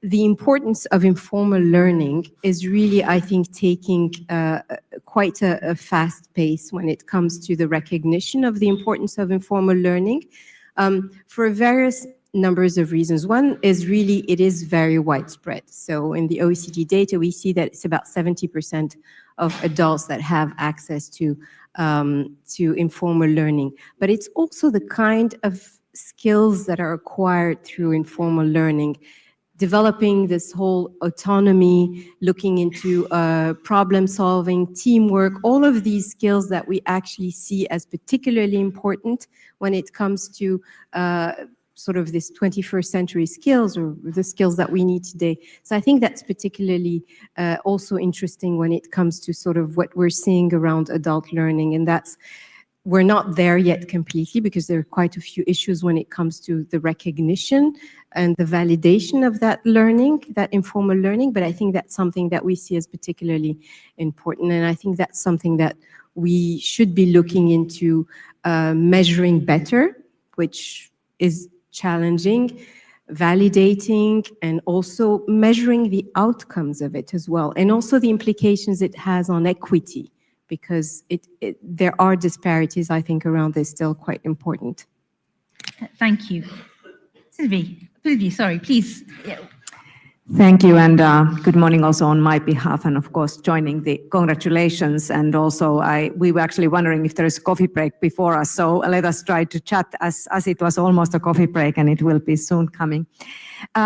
Before coming into the question about the changes or how the adult learning has evolved, I think just to give the context as to where do I speak from, European Training Foundation, how many of you have worked with ETF or know about it? And don't worry if there are not many. Exactly. So I think it justifies that I say just a few sentences about ETF. Although it's called European Training Foundation, so if we understand European as EU, it's true and not true. So it is an EU agency, but working outside the EU borders. So our mandate is to work in the neighborhood and beyond as a global European skills agency. So we are not exactly doing trainings either, but we are doing really policy advice work based on monitoring and analysis of education and training systems and the foresight and knowledge work of the skills sector. So that's what our job for EU is, really to look at the countries and global regions where they are currently with their human capital systems. There was a colleague, I think, from Montenegro, for instance, who was there very closely. We worked with Montenegro. And where is the world going to, and what type of policy elements could be there to be used. We've done that for about 30 years, so in different countries, starting originally for instance, in the Baltics, which of course now are championing, as we heard, Estonia, moving now to Ukraine, Western Balkans, North Africa, Central Asia. So it is from that perspective that I speak. I originally come from Finland, and before joining ETF about 3 years ago, 2.5 years ago, I served both as a state secretary for employment and education. So I really love to be in this intersection, which adult learning also really is, of workplace, labor market, and education systems, which for someone who is not from these fields typically seem like the best friends, but anyone in the field knows that the silos in any country are very often quite deep, and you actually need to find the ways to bridge them. So concerning your question about the how our understanding has evolved, and I believe we have heard already very good examples, I thought to just say what I think we can say has probably changed, what has not changed, and where we can probably build on. And it's very nice to have colleagues who have already spoken to also refer to. What has changed, many in the previous panel, and also Elisa mentioned this sort of informal learning, different modes, formal, non-formal. We talk about upskilling, reskilling. So definitely that notion of adult education, the kind of framework also in EU policies, has become much more diverse. Those in the field for a long time, even 10 years ago, not to speak about 20, will remember when adult learning was seen much more as a sort of work-related and so on. So the holistic approach is definitely a major change. And that is, interestingly, as has been referred to, also the most preferred way of people, the informal learning. So that in that sense, it's good news. Because what has not changed is then the participation issue. We still see very low participation rates, however we measure them, and it's true within the European Union countries, but it's even more so in the places where we work as ETF. The EU average currently is somewhere 12%, when the goal is, I believe, 60%. I mean, the gap is huge, and that's why we have the policy union of skills, of course. So it's still a not such a common place to participate. And if it's 12 within EU, we checked our countries where ETF works, it's typically sort of around 5. And in this, for instance, we looked at Serbia, Turkey, Armenia, Azerbaijan. So at the end of the day, we have a mile we have really a hill or a mountain to climb. And hence, good news was the change that the informal learning is really picking up strongly, because it seems that the other methods that we were really addressing and trying for decades didn't really change the statistics, if we are very frank with that. To take the positive side with these two chains and non-chains, I never waste a good crisis, as the old saying goes. So definitely the disruptions we see, whether technological, whether the greening, whether also now the security preparedness, all, I think, also open horizons for all of us practitioners and policymakers to look at also, is there something we can do differently and totally new, and use a little bit the momentum as well. Finally, what has worked, I think Elisa mentioned very well already, for instance, the experience with micro-credentials and the like. So if we are to be serious with the informal learning and with the various holistic approaches to adult learning, we need to have also ways to recognize them in a meaningful way for people that can then be recognized in the meaningful way in their wages, in their kind of working lives as well. Because at the end of the day, what we see is that you need to have a concrete, also somehow a follow-up for your learning in order that to be motivated if you look at the whole populations. And then I think the other one, what has worked really is that we look at the workplace as the place, because if people, of course, for those who are there, you mentioned your mother, that's of course, we have the whole citizenship education as one element. But if you look at the working age populations, and there I think, anyone, for instance, how is it going with the AI in your workplace? I'm a director of 130 institution. We started piloting Copilot. Everyone has a license. How many use it? I think my guesstimate is less than half. Did we have this week training that was compulsory for all managers and I really persuaded them to go? Was it good? No, it was horrible. I had to step out actually in the middle of the day because it was not targeted at all. So I think our walk the walk and talk the talk also really needs addressing at the moment, because when the workplace actually does something good, then it really follows up. But if it doesn't, then the motivation, of course, also can be a bit down. Thank you. Elisa, let me invite you to build on that. We've heard a little bit about some of the things that are disrupting the adult learning space and trajectory, whether that's digitization, it's a change in the labour markets, the need to constantly reskill that. We heard in the earlier panel that we've got micro-credentials, we've got lifelong and life-wide learning. So can you just talk a little bit about the sort of societal pressures that are disrupting the process of learning and how we're adapting to it? So I think clearly digital and AI is one of the biggest sort of disruptor, if you will, in that sense. And because it is affecting not only the workplace, but also how we learn and how we actually live on a daily basis. So that is a major disruptor. And I think when we're talking about sort of upskilling and reskilling around this, we're talking a lot about training and so on, but one of the main barriers still remains actually access. It's still about devices, it's still about connectivity, it's still about really the basic access is still an issue for a lot. And I think that's particularly important. Then you add on to it all of the issues that also Pilvi was mentioning, is also in terms of participation. A lot of people have had a negative experience in the past, and so it's also of how much of the investment I'm going to put into this training is actually going to translate into any monetary or responsibility increase that I may have in my work or in my daily life.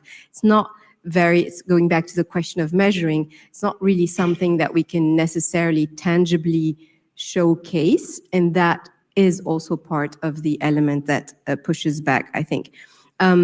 There's the issue, I think, that is important that we need to keep in mind is the issue of disparities. So I think Michael mentioned, of course, the basic skills, but if you look into a little bit more in depth into, for instance, the age difference, and this is Eurostat numbers, is that only 25% of people between 65 and 74 have basic digital skills. So we have a huge gap in an aging population.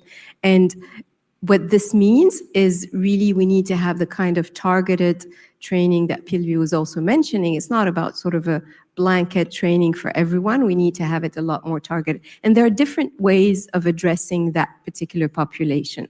It's a lot more about peer learning. It's a lot more about learning in a social context. It's a lot more about learning in a multi-generational exchange. So there are different ways of achieving that result that is particularly important. And there are some countries that are doing this very well. We have quite a few examples of doing this in sort of those social settings, whether it's Finland or it's Germany, or and that's particularly important. I do think that going back to the point of recognizing the abilities of people is going to help us with this target. If we're only measuring the formal training, it's going to really be sort of a constantly moving target. Whereas if we do a better job of measuring what people can actually do, of validating it, we're actually, I think, going to really start reaching that goal in a much more effective way. So that's particularly important. I think also when it goes back to the aging, it's really, aging doesn't reduce people's ability to learn. We need to focus on the obstacles that impede them to do this, and I think that's particularly important. The other thing is, when it comes as well to all of these disruptions, I think when we're thinking about training is, and we've done some work in the OECD looking at about 7 countries and how to sort of really effectively do this kind of training, it's when we start with the workforce consultation. It really is, it's not about deployment. So the training doesn't end with deployment. Actually, really, it goes beyond that. So it means much more upstream about where are the bottlenecks? How should we do this? With whom? Where? For how long? And really having those kind of consultations makes a huge difference in terms of impact in outcome, in terms of performance after, in terms of productivity, in terms of enjoyment, and in terms also of increased interest in learning further.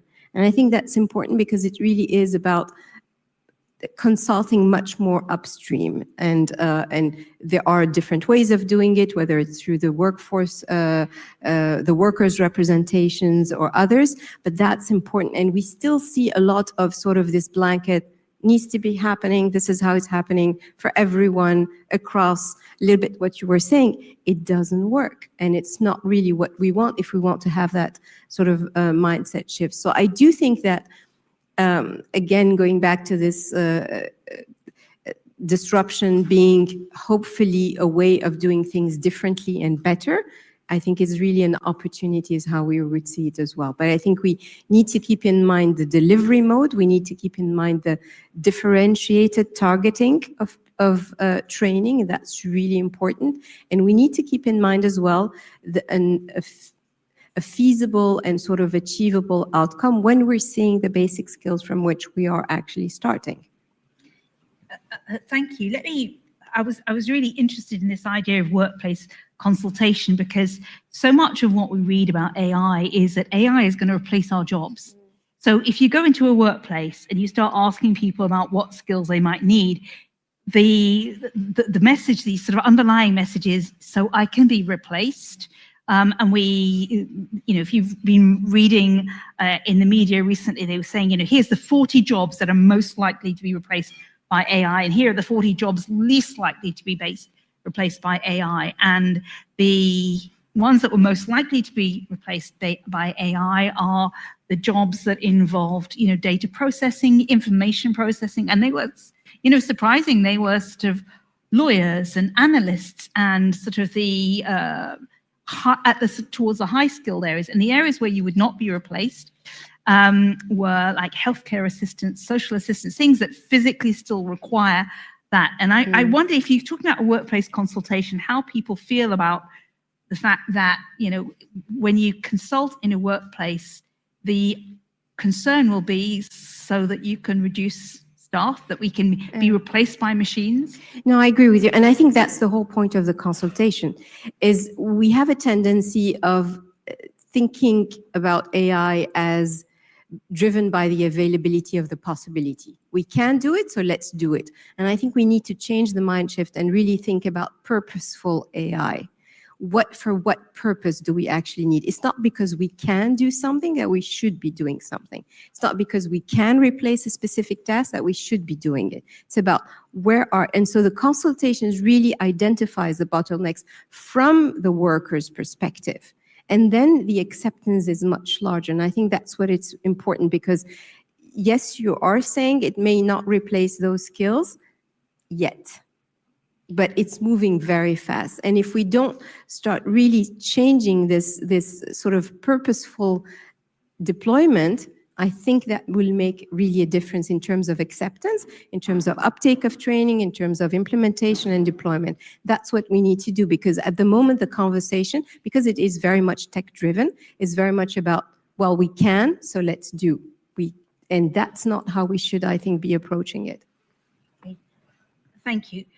Pilvi, let me bring you in now, because you mentioned at the beginning that the ETF it's slightly misleading in the sense it's got European in the name, but actually you're very outward focused. We heard from Michael in the beginning, from the European Union's perspective, they're prioritizing skills and learning. We've got an increased budget proposal. We've got the European Union of Skills. If you look back in 2017, the pillar of social rights, education and training is the first principle in there. So we see that strongly embedded in the way Europe sees its way forward, the importance of investing in people. Is that is that something actually that we share with countries in the neighborhood, particularly countries where they've got perhaps a younger population already? Is this a sort of common interest of other countries nearby, and that's what's driving their interest? Of course, we work really in a very diversity of countries. So if you take Ukraine or you take Western Balkans, where you have had different types of sort of historical developments, current developments, and also the population structure. Then you take the Southern Mediterranean, very youthful populations, one of the largest populations, Egypt, for instance, which is very timely today. Today, there is the first ever EU-Egypt summit at 6 o'clock this evening, led by Ursula von der Leyen and the Minister of Foreign Affairs. I'm going from here to actually to chair a panel about innovation, youth and education, Egypt-EU relation. And of course, when you have such population dynamics and the whole question about migration, so obviously the question of skills is fundamental, and it is addressed in many different ways. But the perspective of the Balkan countries, for instance, is of course very different, where you actually have aging populations, and then you have a new phenomena of a third country migration coming, for instance, from countries such as I learned last couple of months ago, a country like Bosnia and Herzegovina, third biggest country of origin at the moment is Nepal, when it used to be Serbia or Croatia or Albania. So we see many different types of dynamics in this field of work that we do. So you can't really generalize that someone addresses someone not. But hence, when we're looking at, if I preach to the AI question, we did analyze the countries where we work and the kind of AI influence, the future of skills, the future of occupations. And you really have a very, again, multiplied effects. You have them within professions, you have them within the sectors, but also within the sort of different strata of population. And so therefore to say one way or the other is, as all researchers in the room know, that typically misleading and a very populist approach, and AI is no different to that in its effects. But definitely the Union of Skills has this external dimension very strongly, and we are looking at it with the eye that, well, there is an interest of the European Union and there is an interest of the outside world countries and the citizens of those countries. And there are a couple of European policies. One of them that I would mention here, we worked a lot with, for instance, Youth Guarantee, that is, of course, also reaching to up to 30. So we can talk about it also, even if our focus today is adult learning, which is a policy that seems to travel quite well. So you can contextualize, looking at actually what are the opportunities both in the formal education and in the employment sector, and finding then the policies that kind of bridge the gaps there. So if I could then so my answer first to your question is, are these issues discussed? Yes, of course, but the angle depends a lot for what kind of populations you have. I would take a great interest as a European from anywhere I came from now to the Mediterranean region. Clearly there is more focus of EU there. That's because of geopolitics, geoeconomics, because of the migration, but also now that we have the various conflicts, I think to get the larger context helps us to understand and also to deal with them. If I then look at the where we started, the sort of disruption in the adult learning, bringing the perspective of the countries we work and some general comments on that, I think two or three things should be really noted. One is the role of the workplace, which has fundamentally changed. The second is the diversity of populations that Elisa spoke very, very well already about. And the third one is probably the kind of radical collaboration that is required, whether we are in the EU or outside. What I mean by these three, the first one, the the workplace change. So workplace has really become more and more an enabler than a provider. And I think that that's a fundamental mindset change. And therefore, probably we see some startups, for instance, being a bit more agile in the way they approach reskilling and upskilling than a very sort of classical workplaces. This enabling nature requires the consultations, but it also requires the sort of ability to recognize the interest of people in formal learning, etc. Then the diversity of populations. We can look at age, we can look at education levels, we can look at sectors, we can look at occupations. I think we used to have a lot of emphasis on those either what we used to call less educated, lower skills sort of strata, while now we are into disruption, each and every one of us. And I personally like this approach because it brings back very strongly this idea of for all. The pillar of social rights has that element in it. And I think that's a very European view, as Michael said. That is the kind of value we have, and that is also probably the resource we have, skilled people and the interest also to compete on that. At ETF, we used to say there is no competitiveness without competencies, to bring our perspective to the whole discussion on the competitiveness. So the diversity of population from that angle, but perhaps with the positive notion of really not only addressing a certain segment that didn't used to participate, but recognizing the need for all. And finally, on the radical cooperation, and what I mean, and let me bring on a practical example. We are not hosted by Brussels as an EU agency, but we are so-called decentralized agency living in Turin, Italy, which some of you may know as a city of cars. Some 30 years ago, it used to live out of Fiat for 100 years. And for the last 30 years, Turin had to kind of reinvent itself. And for us, Turin is now becoming really a place of radical collaboration in the field of skills. We are working together with the city, with the universities, with one UN agency, us EU agency, to have Turin as a sort of capital of skills for Europe. And why is that? Because it required this reskilling approach already for decades to bring about the transformation that was needed for the city to find itself after the automotive sector sort of, it's still there, but the number of jobs it provides, it's a fraction for what it used to be. And so my point here is that while before you had these different sectors working kind of very much on their own, universities had their very specific role and vocational education providers theirs, what we now see and we must see is a kind of ways of collaborating that never existed before. Everyone is part of the same ecosystem, and it's sometimes a bit complex, and that's why we need certain qualifications, credentials, and so on. But at the end of the day, we are really seeing this 1 + 1 is much more than 2, and I think it really happens in practice. And just to illustrate, yesterday we had a small press conference with the mayor of Turin, ETF, local industrialists, universities and journalists, and everyone is kind of seeing that this is the way to work together and also the way forward, and they see that it is bringing about also results. Thank you. In a few moments, I'm going to open the floor to hear, and I'll be going to Sarah to hear how things are going online. But Elisa, let me invite you to sort of give a final message on this part, to say, you know, if we think about the success criteria for policies or programs, we've heard that there is a sort of shared priority on skills and learning, even if different countries come from a different context and different approach based on their geography and their demographics. But looking across the OECD countries, are there any that you can point to that say this country is really delivering something, is performing, has got something that we could, you know, share with others to say this is what it looks like when policies are well designed?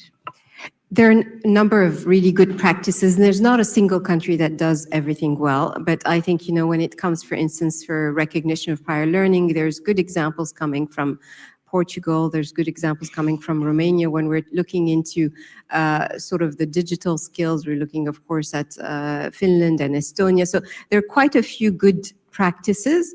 I think we're not really looking for ranking of the best in everything. What we're interested in is, of course, best practices across different topics. And I think when it comes to the topic we're at. One particular practice that we're very interested in, and we've done some work now empowering the workforce, is skills first hiring. And that is really trying to move the conversation away from the credentials into the actual skills. So moving away from what people may have had as qualifications and former job title into what they can actually do. And it really is important because we widen then a lot more the talent pool.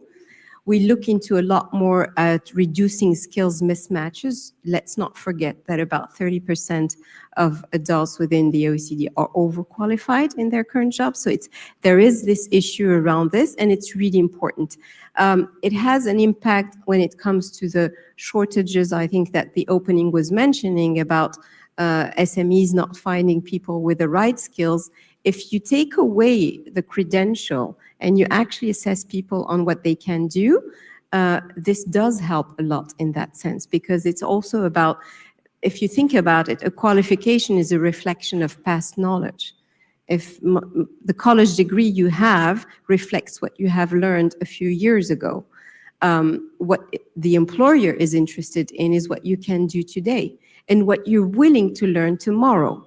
And that is something that can be assessed. We're looking very closely into this because we think it's a really interesting process, and it's being picked up in quite a lot of countries. There's a lot of discussion around the US where this is being taken even in public work and public sector, but it's also happening a lot in Europe as well.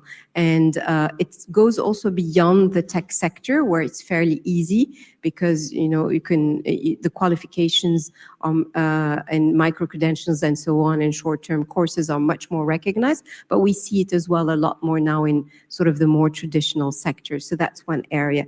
I think the whole area around the alternative credentials is a policy area that we really need to look into a lot more as well, because we need to really expand that.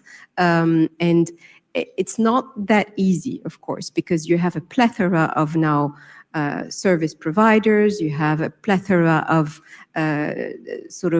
qualifications coming out left and right. And so both the individual and the employer need to have a certain certainty about the quality of what they're gaining. And I think there's quite a lot of work around quality assurance that is being done, but we're still having quite a lot of hesitancy when it comes to employers with some of these credentials. And so there needs as well to be a little bit of accompanying of employers in this.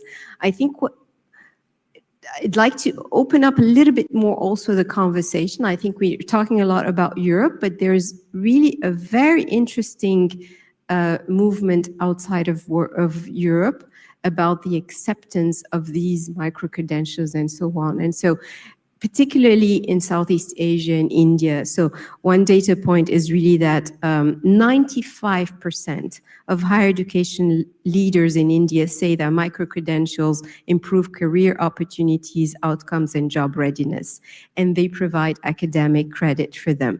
I think that whole openness in other parts of the world is something that should be reflected here in Europe, because otherwise we're going to really widen the split. If over there it really is accepted, it's seen as this is one way of addressing shortages, this is one way of addressing learning gaps, this is one way of advancing, there really needs to be a change here as well. And I think that's particularly important, because it's we're not going to manage if we don't start looking into this differently. And I think it's really about trying to look into this whole adult learning conversation much more widely, because as Pilvi was saying, in terms of not only migration, but also sort of exchanges and also tech development, if we don't change really the way we're looking into this aspect about alternative credentials and learning differently and elsewhere, I think the movement in other regions is really picking up.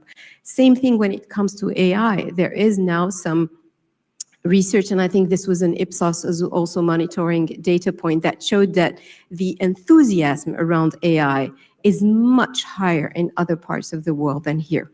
for different reasons, of course, because there's here a lot more worker representation, and also the rights of the worker are important, but it has an implication when it comes to deployment. If you have a workforce that is much more enthusiastic about it, if you have schools that are doing it from 3 years old, if you have all of this moving very fast compared to other parts of the world where the adoption is still going through quite a lot of obstacles. And I think obstacles are actually, we have to accept them as part of the environment. It's just, we are going to go through it. It's not something that we have to get over, it's part of it. So I think that geographic larger landscape is something that would be interesting to keep in mind as we talk about Europe. Okay, thank you. I'm now going to see if we have questions here in the room, and also Sarah, I'm going to come to you. Maybe we'll start with that. You know, what are people saying online about our conversation? Do they have questions for our panelists? Sarah. Yes, thank you. Yeah, also in this case, we have lively conversations going on online, and we have some engaged inputs that I'll bring to you. So we have, let's say, a general comment. I mean, I think it came from the example brought by Pilvi, but maybe it's interesting for both of you, about learning cities. So we have this question by Balázs, is one of our EPALE ambassadors from Hungary. Do you see learning cities as models for radical cooperation amongst stakeholders for skills development and creative communities to respond to both economic and social and sustainability challenges? So this, I think, echoes a little bit at the comment on cities and on Turin. Then we have a couple of questions done by a colleague from Austria, one for Eliza and one for Pilvi. So I'll start with Eliza. Eva was starting from the OECD skills outlook, talking about AI requiring not only technical but also social and ethical skills. And so starting from that, she would like to know your comment on what practical steps can be taken to bring these new skills into adult learning beyond pilot projects. And another one is for Pilvi, and of course starts from in this case the fact that the experience in both politics and education, asking in adult learning, where do you see the biggest gap between political goals and what actually happens, especially when it comes to digital and AI skills, but of course in general. So these are the main highlights for you. Excellent, thank you very much. So we've got a couple of questions there that have come from our online community. Is there anyone here in the room who'd like to make a comment or a question? Just let me know, because we will have to get someone to come and move the microphone around. So I'll come to you again in a minute. So just be thinking if you want to raise your hand. So let's go to the questions we've already received online. So the first was a question about learning cities as a space for radical collaboration. Is this something you're aware of? Have you come across this idea? Or if you haven't, how do you see cities as a space that could, I mean, we talked in the earlier panel about how important it is to bring people who kind of work in their own little space and bringing them together to create cross bridges, and this idea of cities as being that space. You mentioned Turin during that. So Pilvi, I think maybe we start with you. No, so I mentioned this Turin in the context that where if I had sort of three things that have a major effect at the moment: the change in the workplace. So workplace is an enabler, that we understand the diversities of population, and that we need radical collaboration with all the ecosystems. And that in our, for instance, example of Turin is an interesting one. Turin as a capital of skills in Europe. And I, of course, know several other cities where you have interesting ecosystems too. Thank you for the question. I like it also as a former city decision maker. So I used to be both on the national and city level. And one thing that cities are good at is that they they typically are, of course, close to people. They are quite agile and dynamic. If you take a prime minister and a mayor, the mayor is a type of a guy or a woman, typically, who is kind of there to solve problems. So they are relatively fast in their approaches for new situations. So in this kind of disruptive moment, cities typically are a good partner in a sense that they can kind of see the examples around where the needs are. Then you need the national systems also to be there together, and the universities and the workplaces. So you need the whole kind of ecosystem to understand together. But city is very often a good facilitator, if you like. And in our case, definitely Turin is a good example of that. As I said, a city that also was required to transform massively as a sort of type of, you have cities in UK that are famous for similar transformations, like Manchester, we can take from UK, or Tampere from Finland, you pick it. And they typically move from the industrial to events, skills, learning, future orientation, and that can be an interesting context. Context for this type of. But my point is that you necessarily need to have the mayor who is excited. But my point is that in order to do efficiently in today's world, to address the disruptions and the needs for upskilling and reskilling, to have the broadest possible ecosystem of different players is fundamental. Thank you. Elisa, maybe we could come to you to pick up the question that we had, which is, how do this sort of the soft skills, the ethical skills get integrated into adult learning? Do you have examples of that, or experience on how that's actually happening? So again, it's that concept of adult learning being broadened away from just the workforce, or how do you participate in citizenship, but these broader ethical questions. So the OECD has developed what we call the AI capability indicators. So what we're doing is actually measuring human skills compared to where some of these sort of AI platforms and programs are managing. And what we see is that, of course, they're very good when it comes to literacy and a lot of these elements, where AI is still not particularly good, and when it comes is precisely in those transversal skills. I prefer to call them transversal than soft, because it kind of diminishes them, I find, a little bit. And so it's a lot about those nuanced social interaction. It's a lot about interacting in unstructured environments. It's a lot about all of these sort of what makes us still human. And that is something that we are, of course, focusing on, that we can still do, but let's not hide it. The moves are going very fast, and AI is becoming particularly good at it. So one of the highest use cases of AI at the moment is, guess what? Companionship and therapy. A lot more than doing homework. So it's precise, and it's very good at it. And when it comes to, for instance, also performance evaluation, there's a tendency also seeing that it can be particularly fair and fairer sometimes than a human. So this is really now a very blurred line that we need to keep in mind as well. So the way that we're still in terms of the acquisition is very much still about sort of teamwork, human interaction, engaging on a daily basis, complex problem solving. That's where we're still seeing that these can be acquired.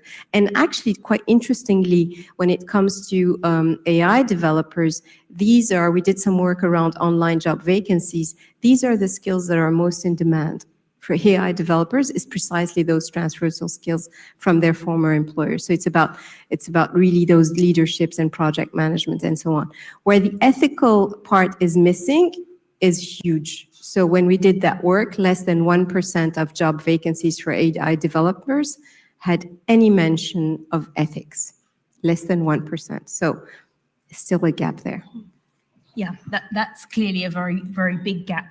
Let me see if there's anyone here in the room who wants to intervene, make a comment or a contribution. Do you have a question that you'd like to add to this?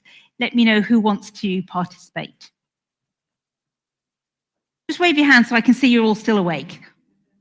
Yeah, okay, I can see that. A few hands went up. Okay, in that case, Carl, I do need one question from the room before we close this session. So I'll go back to the question we had online, and it's a controversial one, which was, where do you see the biggest gaps between the political goals and the realities of what we're doing now? Elisa, you just identified a huge one that, in the area of AI, a lot of the jobs and the focus is not covering the ethical issues. But when you ask people, that's the greatest concern, not least because we get media headlines saying that AI will either not just replace us, but could actually destroy humanity. There's a 20% chance, apparently, that it will happen.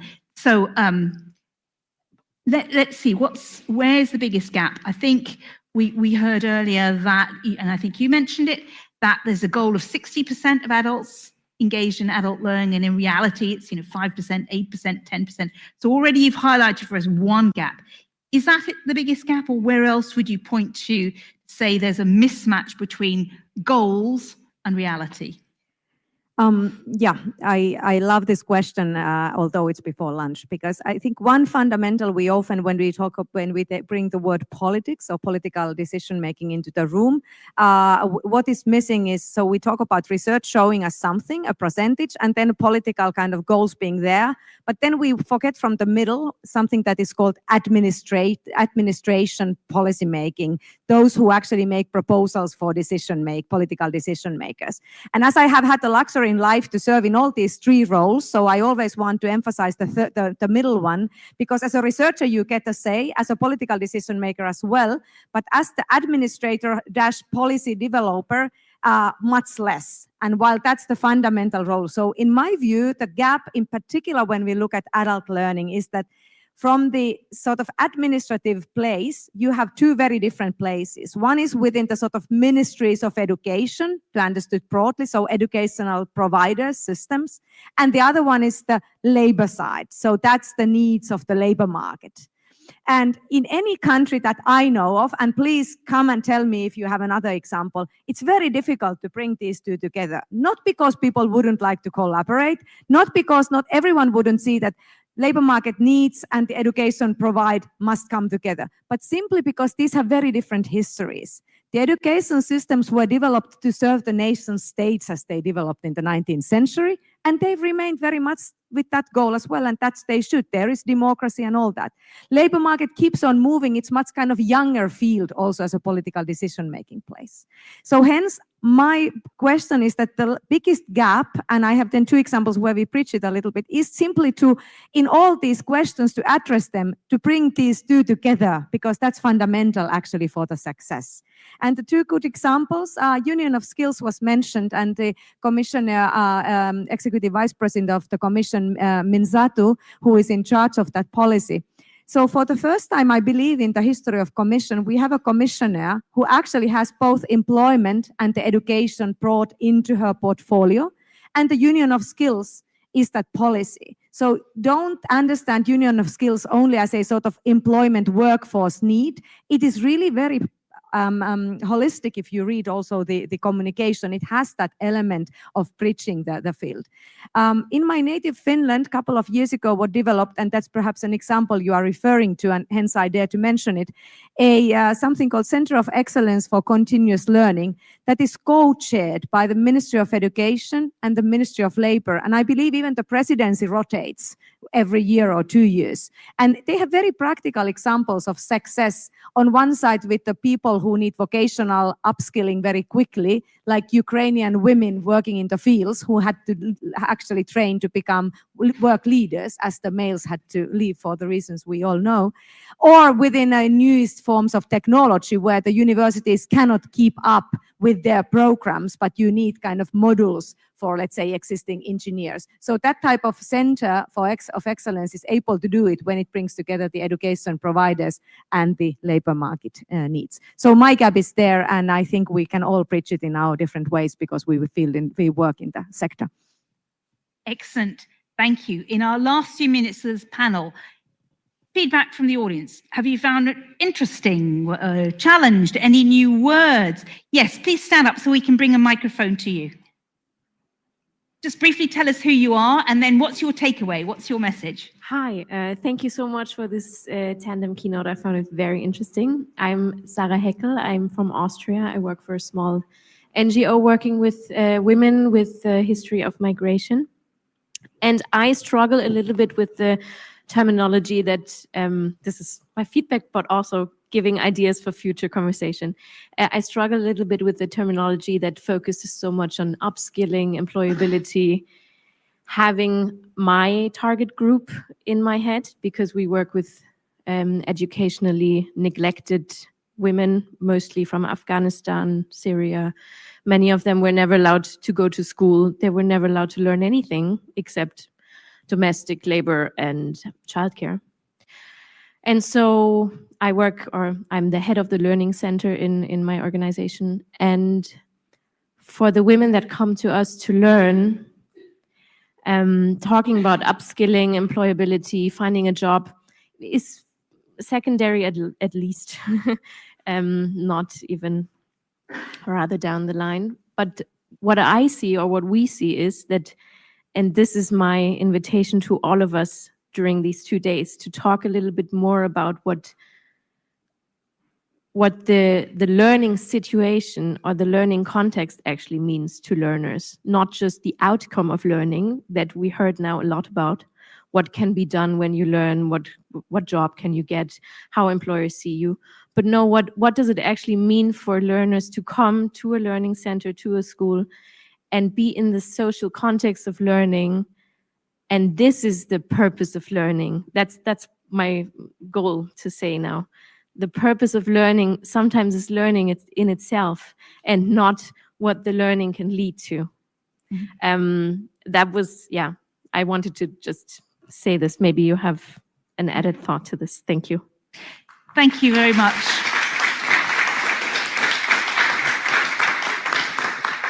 You may remember our earlier panel was brought up by Elaine. She talked about the importance of self-actualization, and Corinne mentioned, the theatre environment. So people were coming, many of them, I think, a similar target group as you're talking about, and just being together, talking about their lives, imagining new scenarios was incredibly powerful. So let me just invite both of you just to sort of give a 1-minute reflection on, we have policy goals, and obviously politicians are looking at the big picture. They're looking at GDP and competitiveness and security, and that may be their driver. But in the adult learning sector, we have this broader perspective about inclusion, empowerment, opportunity, and the transformational capacity of learning as a process rather than as an outcome. So just a 1-minute reflection from each of you. Sylvie, you have the microphone first. No, just a comment. I believe no one could disagree with what you said already from a very human perspective. Obviously, we are a little bit always driven the questions given, but I think the social context that you mentioned is very interesting also from the observations we have in the countries where ETF works. And I mentioned the one policy, youth guarantee, where the target group is very often those so-called needs, so not in education or training, young people who would be also partly the type of women you have described, because you have, of course, a variety of people who, for different reasons, have had an opportunity for education or training. And there, already the first step that somehow the people are brought into some kind of environment, as you said, is a first step. I would personally perhaps tend to say that, of course, then as you move on, you do have then a little bit of the next goal. It's the active citizenship, and perhaps somewhere there also access to the job market. But these are long steps when the starting point is what you described. But I was checking my notes from colleagues, and we discuss a lot these days about altogether you need complex policy interventions, because the diversity of the questions when we talk about adult learning, whatever population you take, is such. And I think, thank you, you brought one example again of that complexity into this room.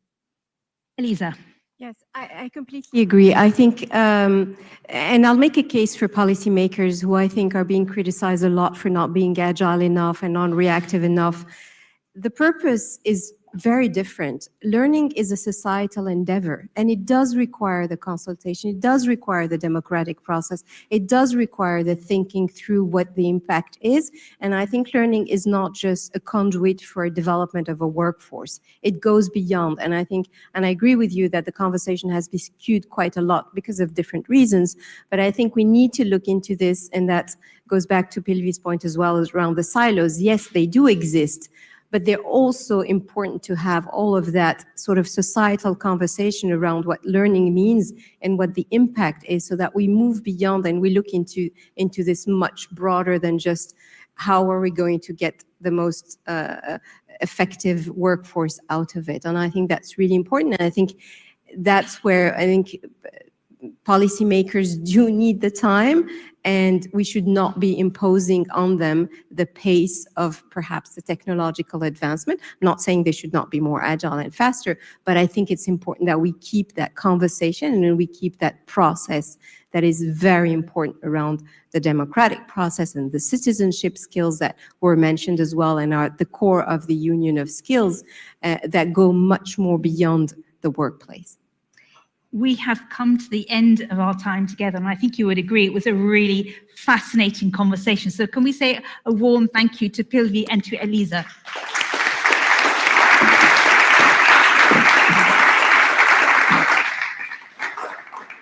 So thank you all for your patience. You will have seen we ran straight the way through from 9:30 till 12, and the same thing will happen tomorrow. There is always coffee available here, and those of you who are watching online, you get your coffee whenever you want to because you're fully free for that. So thank you so much. Just as a reminder, there are 4 workshops happening this afternoon.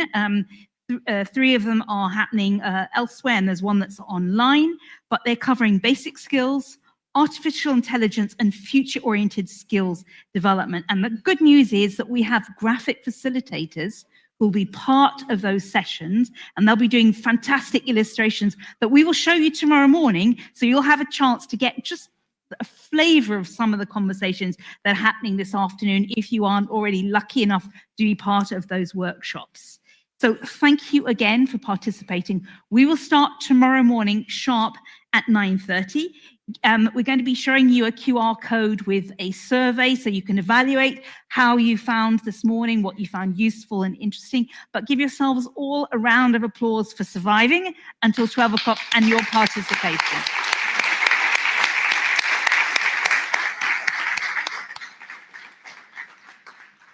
Thank you very much. Thank you.